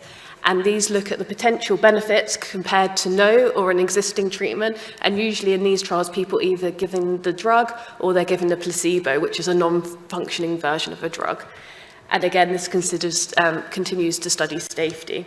I just thought I'd point out that for rarer conditions such as ataxia, the numbers in the trials are quite reduced compared with other conditions, and sometimes you might see out there that some phases of trial might be combined, like you might get a phase 1/2 trial or a phase 2/3 trial. I'm now going to talk a bit more about the developments in the diagnosis of ataxia. So as they were discussing in the doctors' Q&As, that there's been that advances in the knowledge of the genes that cause ataxia means that more people can get a specific diagnosis for their condition. And now whole genome sequencing is available in the NHS, which is really great. So we know that it can detect repeat expansion disorders, and those are things such as the scars, and it can aid in the discovery of new types of ataxia. And in the last few years, we've actually had quite a lot of advancement in discovering new types of ataxia. So, for example, the genetic cause of canvas has been discovered, and this is caused by a genetic mutation in the RFC1 gene, and this was discovered by UK-based researchers. There was also the discovery earlier this year of the genetic ataxia called SCAR27B, and this is a late onset ataxia, so it means that it starts later in life, and quite often it starts with episodes of ataxia, so these last from minutes to days. And there's actually been a very small study looking at a treatment called 4AP, and this has shown a bit of promise as well, but it needs much more research in this area. So if you don't have a specific diagnosis for your ataxia and you're interested to find out whether you have canvas or SCAR27B, this can be, you can speak to your neurologist about this, and the test for this can be organised by the researchers that identified the mutations. So you can get in touch with the research team at Ataxia UK to get more information about that. There's also, as well as the inherited ataxias, there's also non-inherited types of ataxia as well. So the neurologists at the Sheffield Ataxia Centre are world-leading experts in this area. So two types of non-inherited ataxia are gluten ataxia and primary autoimmune cerebellar ataxia, also known as PACA. And in these immune ataxias, you have a trigger. This causes an immune response to happen within the body, and this damages the cerebellum. And then that's what leads to the symptoms of ataxia. So with gluten ataxia, we know what the trigger is, but PACA is a different type of ataxia where the trigger's not actually known. And Marius and Priya at the Sheffield Ataxia Centre have published 2 papers on PACA, and currently there's no definitive test for them. But there is a comprehensive list of clues that neurologists can look at to consider when they think someone has PACA. So a diagnosis of PACA can actually be made if a certain criteria are fulfilled, and if the ataxia neurologist has ruled out other causes like genetic ataxia. And interestingly, this is actually a potentially treatable form of ataxia as well. So the team treated 22 people with PACA with a immunosuppressive drug called mycophenolate, which reduces the immune response that causes the ataxia. And they found using brain scans and also rating scales for ataxia that treatment either improved or stabilized the condition, whilst if people didn't have this treatment, then they got progressively worse. So if you've been diagnosed with idiopathic ataxia or ataxia of no known cause, and you'd like to explore the possibility that you might have PACA, then we recommend you speak to your neurologist about these publications. I'm next going to move on to talking about developments in treatments for ataxia. So I'm firstly going to talk about genetic approaches in spinocerebellar ataxias. So normally, in the human body, you have a gene which produces a protein, and normally, if there's no mutation, you get a normal protein and no condition. Whilst in some scars, you get an expansion of part of the gene, and this causes a disease-causing protein, and that's what leads to the ataxia. And studies have been targeting this and shown some success in animal models with targeting the genetic mutations. So Ataxia UK has actually been funding some research in this area. So we have 2 ataxia-funded projects looking at genetic treatment for SCAR1. So one of these projects is testing a gene therapy called SMART, which, if successful, could be tested on other ataxias in the future. And there's another project targeting small changes to the gene to prevent the mutated SCAR1 gene from producing the toxic ataxin-1 protein. Vico Therapeutics are also looking at genetic approaches, and they've developed a treatment called an antisense oligonucleotide therapy. And essentially what this does is that it targets these expanded repeats within the gene, and it stops the production of the toxic proteins. So they actually, earlier this year, they've started phase 1/2A trial in SCAR1 and SCAR3 in European sites. And we're really pleased to announce that there's actually going to be a UK trial site due to open at the London Ataxia Centre. Some other examples of Ataxia UK funded projects, and this certainly isn't an exhaustive list. There's 2 research groups that we've funded in Portugal, one looking at nanobodies as a treatment for SCAR3, and the other using antidepressants to treat SCAR3. So we're interested in looking at sort of many different approaches. Again, we were talking before about sort of, you know, a menu of different drugs, but it might be that. We've also funded 2 projects on spastic ataxia type 8, which is a rare form of ataxia. And one of this is to look at doing a natural history study which assesses the progression of the condition over time, and there's also looking to develop a gene therapy. And this was made possible by a donation from the DVS Foundation. And Ataxia UK also work very strongly with the US Foundation DRPLA and have a research program working specifically on DRPLA as well. We're also interested in speech therapy projects, so we've funded projects looking at speech therapy for people with ataxia. So speech therapy focusing on good voice production and clear articulation can help people with ataxia to improve their speech and their confidence in communicating. So Professor Anya Lowett has been working and her team has been working on this, and they've developed a peer support model called Clear Speech Together in collaboration with Ataxia UK, and this is published as a successful method of providing speech therapy. And she's currently testing one other type of speech therapy to decide on the best approach before then moving on to clinical trials. I'm now going to talk a little bit more about the European and global ataxia research initiatives that we've been involved in. So obviously ataxia is a really rare condition and we can't do it all alone. So we need to collaborate with lots of different people across the world. And Ataxia UK is part of a group of charities within Europe called Eurotaxia, and we do a lot to, as a part of our role in Eurotaxia, we do a lot to support different research projects. So I'll just talk about a few of these different initiatives there.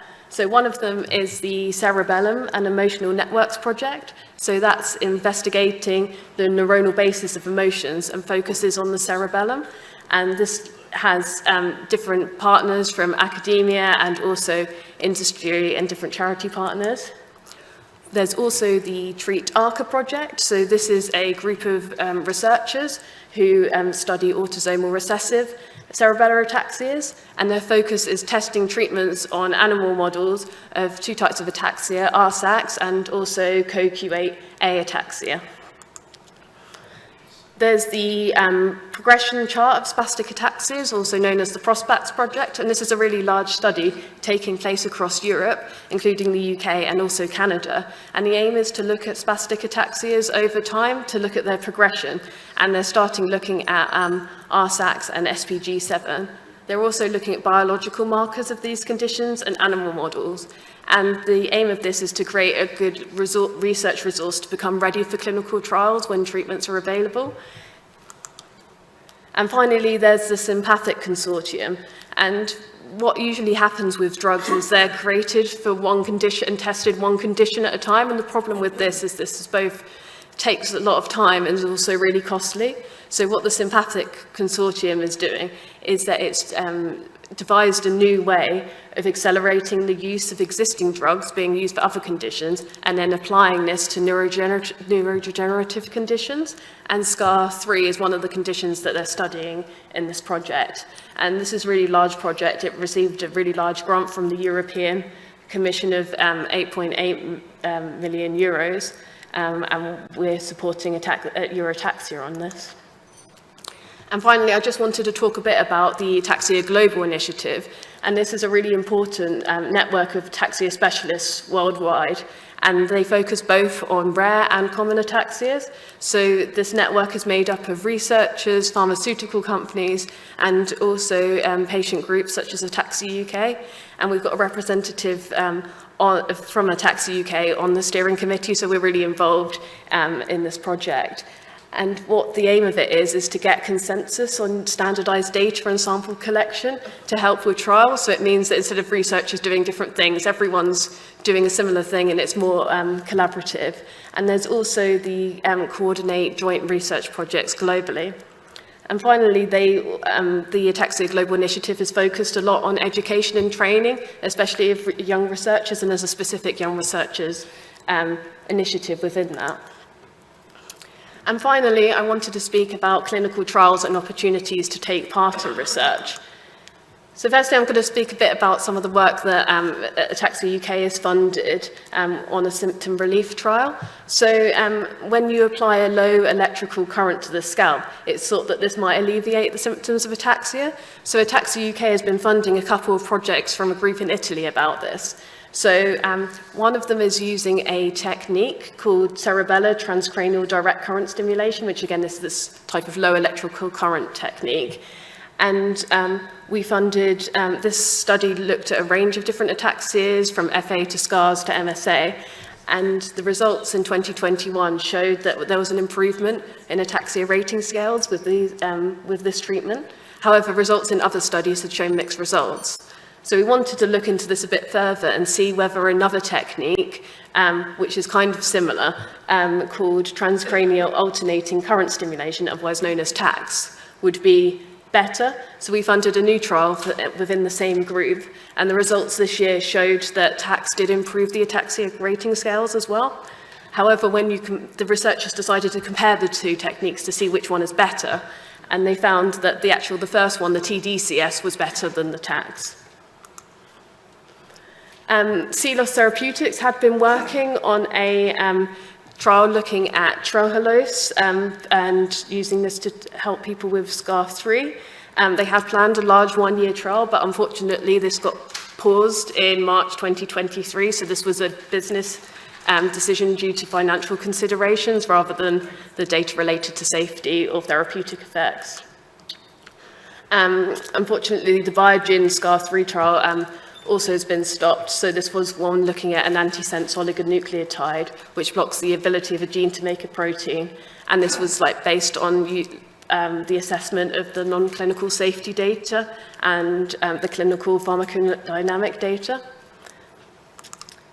I now wanted to speak a little bit about the, very briefly about the Biohaven SCAR trial. I know Anne's going to talk about Biohaven's work in a short while, but I just wanted to say that the triarizolol is a symptom relief treatment, and they did a trial looking at a number of different scars. However, the main measure when they compared all the scars together, the ataxia rating scale wasn't improved by the drug. However, when they looked at people who just had SCAR3, there was an improvement in the ataxia rating scale with people taking the drug. So therefore, they decided to submit a drug application to the US regulators for the treatment of SCAR3 with triarizolol. And the FDA announced in July that they won't be reviewing the FDA, won't be reviewing the new drug application, but Biohaven are going to be stated they're going to be having a meeting with them to discuss. And what Ataxia UK has done is it's joined the Natural Ataxia Foundation in their campaign to try and get the FDA to actually look at the new drug application, because there was evidence that it did help people with SCAR3. I now want to talk a bit about some studies which are currently recruiting. So one of the studies that the London Ataxia Centre is recruiting for is the ESME study. So that's a natural history study for people with SCAR3. So the aim of this is to create a registry of people with SCAR3 and to look at the progression of SCAR3 over time. And the group have recently identified some possible biological markers for SCAR3. So if you're interested, please do get in touch, speak to Paola, or get in touch with the team at the London Ataxia Centre. There's also an Ataxia UK funded study in SCAR6, which is looking at balance and gait in people with SCAR6. So if you wanted to get involved with this study, this would involve one visit to the study site, which is in Newcastle, and then you wear a sensor at home for 7 days. So the aim of this project is that the researchers want to generate useful data in support of using gait measurements in future clinical trials. So if you're interested in this, please do get in touch with the team in Newcastle. I'd also like to highlight another project that's going on at the London Ataxia Centre. So this is a project focused on RSACs. And in this, the researchers are taking a measurement from the eye called an OCT, and they're using this to find out whether this can diagnose RSACs and also to better understand the clinical features of RSACs. And as well as these clinical trials, there's also lots of opportunity to take part in research remotely as well. So some of the healthcare research that you can be involved in is Google's AI for Social Good program, and this project's called Project Euphonia. And what they're doing is they're collecting speech samples from people with speech difficulties. And the aim of this is to try and improve speech recognition technology, for example, to improve Google Assistant, which is used to things like Google Home. There's also the SCAR remote study. So this study is looking to understand the symptoms in spinocerebellar ataxias and how these change over time. And this is a 2-year study involving 30 minutes of computer activity each month. And they're currently looking to recruit people with SCARs 1, 2, 3, or 6. And this is also a great opportunity for people without ataxia to take part as a control group for the study. So if you're interested in taking part in ataxia research, we actually have all this information we put on our website, and you can go onto our website, and underneath the Ataxia UK, under the Ataxia Research tab, there's a taking part in research section. So if you're ever interested in taking part in research, I'd recommend having a look there. And I'd like to thank you all for listening. It's been really nice to speak today.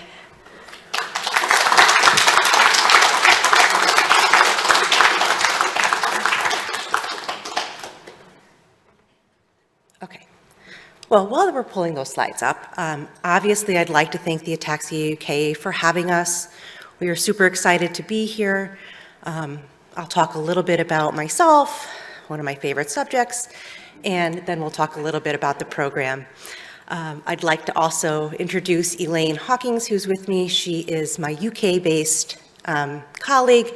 She is Vice President of Clinical Operations, and this is the first time that she's joining an ataxia meeting.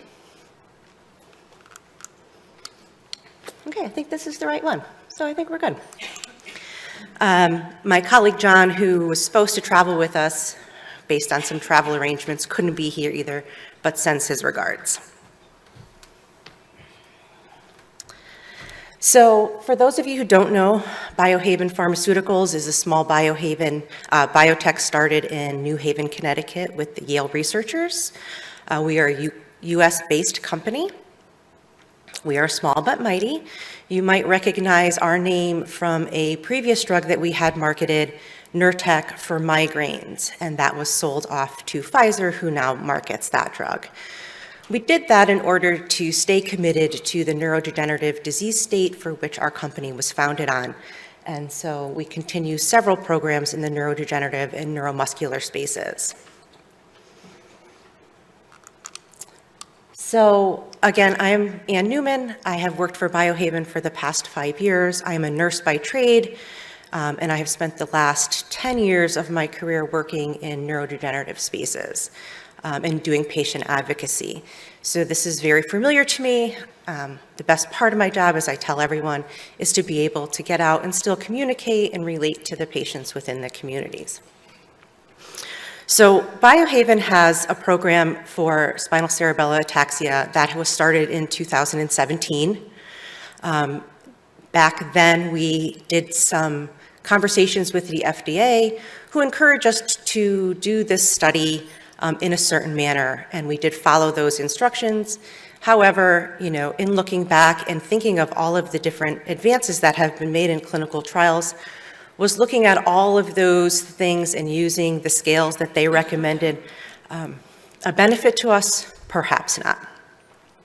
But needless to say, our CEO, Vlad, is dedicated to this space, and we are not giving up on the community. So again, we have been using this platform, and this program has been ongoing since 2017. As was mentioned, our top-line data was reported in 2022, and that was negative. So we did not meet the primary endpoints of the trial that we had started. When we did some sub-analysis of all of the data collected, we did find that we did have a signal in SCA3. And so that sub-analysis is what we used for the basis of our submission to the FDA and to what will hopefully be the EU by the end of the year. The drug is called troriluzole. Sue does a great job at trying to butcher it, but it's okay. Troriluzole is a prodrug. It's been in development, as I mentioned, for the last 7 years. The phase 3 trial, again, negative, but we saw a signal in SCA3.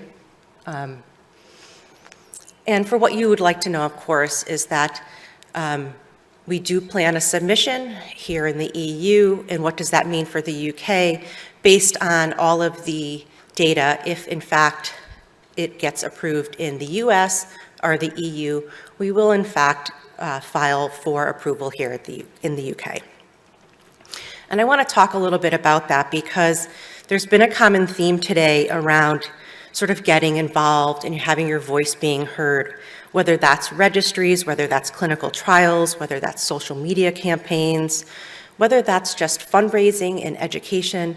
That's really important because one of the, that Sue mentioned earlier was RIATA and how difficult their submissions have been and not submitting here in the UK. I want to talk a little bit about how we make the decision to submit within the UK. So I mentioned that we plan to engage with the EMA by the end of the year, which is coming up rapidly. So I hope to have more information to share at a later date. However, at this point, that's all I can say about the submission process there. Again, we plan to submit in the UK on a fast-track approval if there is another approval outside the UK. Now, the US filing. As Sue mentioned earlier too, it appears that the ataxia community needs to fight twice as hard in order to be heard and to be reviewed. The FDA did in fact give us a letter of a refusal to file, and that letter was received recently, and we have ongoing discussions with the FDA at this time in order to have that reviewed. But when I was asked to come and speak, it wasn't necessarily about the program that we have ongoing now. It was about the collaboration between industry and advocacy. And you hear a lot about all of that, but what does that really mean from an industry perspective? How does that help us? How does sponsoring meetings like this and giving these talks help us in drug development? And I will tell you it's super important for a couple of different reasons. So as I mentioned, if you didn't hear about the refuse to file, I will say that we had a refuse to file. And what we did immediately was engage with the advocacy communities to help us organize a large document that was sent off to the FDA. If you haven't seen it or you don't know about it, the link is here in the slides for you to review. But it was a spectacular, it's hard for me to even say because even though it was just FDA and just in the US, we had 42 US states and 51 countries participate in this Have Your Voice Heard and in this document that was sent to the FDA, and not to have the drug approved, but just to allow FDA to review the filing. There have been lots of drugs in the past that did not meet primary endpoint, that did in fact get reviewed, and then some even approved by that time. So it was really important for us to have the support of the advocacy community. We've had a relationship with the National Ataxia Foundation. We have a relationship with Euro and Ataxia UK, and we were very proud to be able to say, to the community, please reach out, please help us get this reviewed, and that was an overwhelming response. If you read through some of the information that was in that FDA packet that went to them, it's, I cried through the first 3 pages. It's a testament to the community and how you want advocacy to be with industry. And that's Dr. Schwaman. He is a US-based physician, ataxia specialist. He did a great job of doing some Instagram posts and some social media posts for us with the help of some of the patients in the US. You can find that all. So talking a little bit about, the EMA and how they feel around advocacy, one of the things we do in industry is we get vendors that help us identify what is the best way to communicate with regulators. And one of the things that is based in the EMA is that advocacy is a very important part of that process. And you'll see here that, the EMA remains committed to ensuring that the patient's voice is systematically incorporated throughout medicine's development and evaluation, including during evidence generation and will. And what we hope that will encourage the FDA to do is to read through that and take some guidance from that as well. So, implementing that updated framework for patients, you can find this on the stakeholders engagement. Obviously, that's where we got it from. And it really just helps us identify how to work with advocacy groups and how to use that relationship to engage with the regulators outside of the US. So what is the ideal industry and advocacy partnerships that we would hope for? You saw one of those. It's the examples of the social media campaigns. It's a very difficult approval process that we have to go through, and having the voice of the community heard is always important. You'll recognize some of these. These are from the Ataxia websites. The ideal partnership for us is that the community patients are aware of treatment options and clinical trial enrollment opportunities, that we share the timely information. So all of the updates that are going on, you should already be aware of, where our program is and where we stand with it. To help galvanize the community, to encourage patients to do parts of registries, clinical trials, social media campaigns. All of those things are very helpful for us when we want to identify where and when and how patients are being treated. And one of the other things is to understand where the patients are and who's managing their care. One of the things that's also very difficult is that each patient is different, right? All of your needs are different throughout the different communities, throughout the different countries, and being active in advocacy, we can get that information from the Ataxia UK. We can talk to them about what are the needs of the different patients, what are the symptoms that you're having, how can we better manage those things, what is the next clinical trial for us going to look like. Just going to take a sip of this.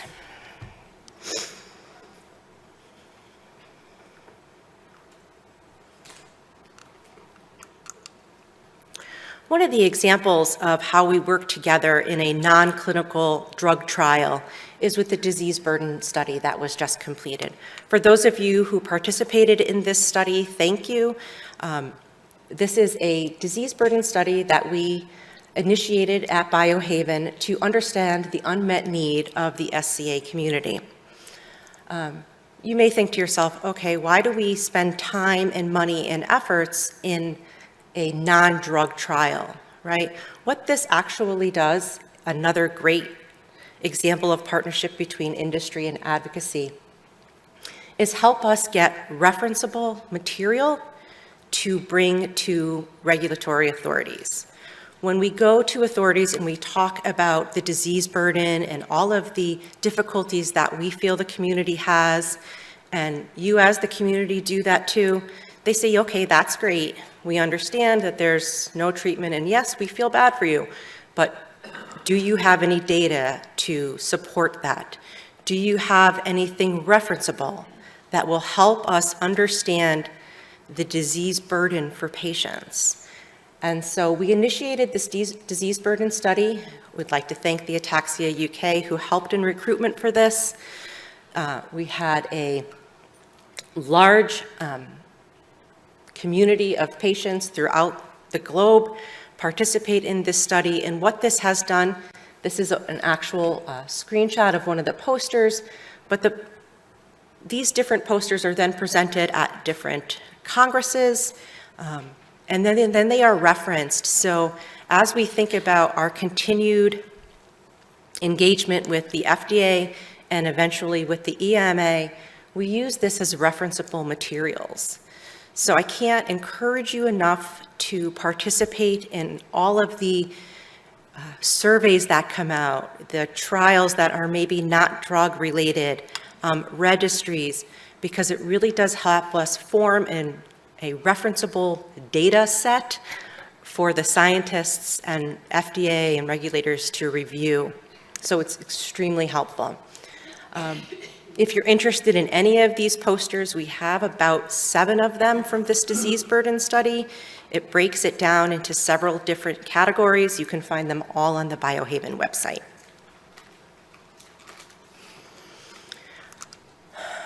And last but not least, the reason why I wanted to come and sort of talk about this was the importance of industry and advocacy partnerships. We've talked a lot about that throughout this presentation, but Sue mentioned something about Reata and why, financially they don't plan to submit in the UK, and perhaps that will be different, and we hope that will be different with Biogen, who has more resources to do that. But one of the ways that Biohaven was able to identify that we wanted to submit in the UK was based on the Ataxia UK registry. Because when we looked, industry, what we do is we look at what is the prevalence of patients in each one of the countries, right? And because there are no treatments for this disease, and in the US we have no codes to find out how many patients there actually are, because that's how we do it, diagnosis codes. Physicians say, oh yeah, I have 4 patients. That's how we gather the information financially to feel that it's going to be a benefit to submit into those countries. When we talked about the UK and we pulled up the information, they were like, yes, the UK has 5 patients. The UK has 5 ataxia patients. And we were certainly to say, that's not true. And we knew that wasn't true. But there's just no good data. So what we did was we partnered with the Ataxia UK to look at their registry. And what we were able to do by that is to take a look at the different registries, look through the different patient bases, and we found that, yes, we knew there was more than 5 patients, but obviously we have to know that with data. And because of that, we were able to say, if in fact there is an approval in the EU or the US, we will then go ahead and submit for approval in the UK.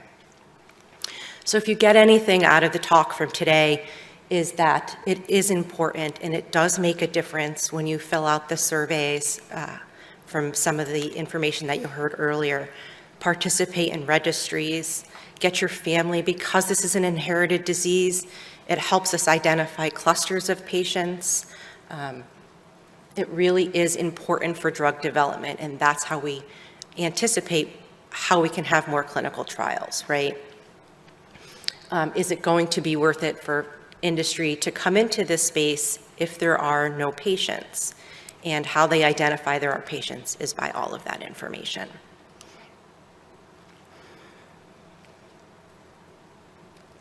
I think that was it on sort of my talk about advocacy and industry. I know we are way over time, and I know there are probably a few questions, so I'm happy to take a few if Sue allows it.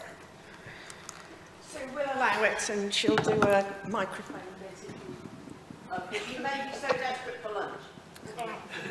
And I will be here through lunch. Oh, I know, she's gonna real.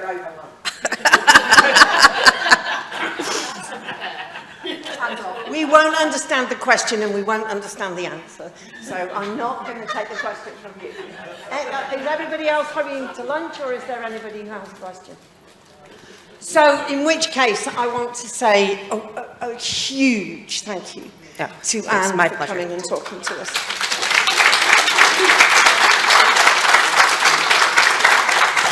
and to Biohaven for sponsoring the conference. We are really, really most grateful. I've already mentioned about the 115,000 deficit, so thank you. Okay, so now you have lunch in the restaurant. There is a place to collect your food on the way in. There should be staff there to support anybody who needs support. If you are a volunteer with us or a branch or support group officer, then there is a space further on past where you collect your food for you to go and meet the people from services. So don't miss that opportunity if you are a volunteer or a branch or support group officer. Thank you very much. See you back here at, no, not back here. See you in a breakout at 2:15.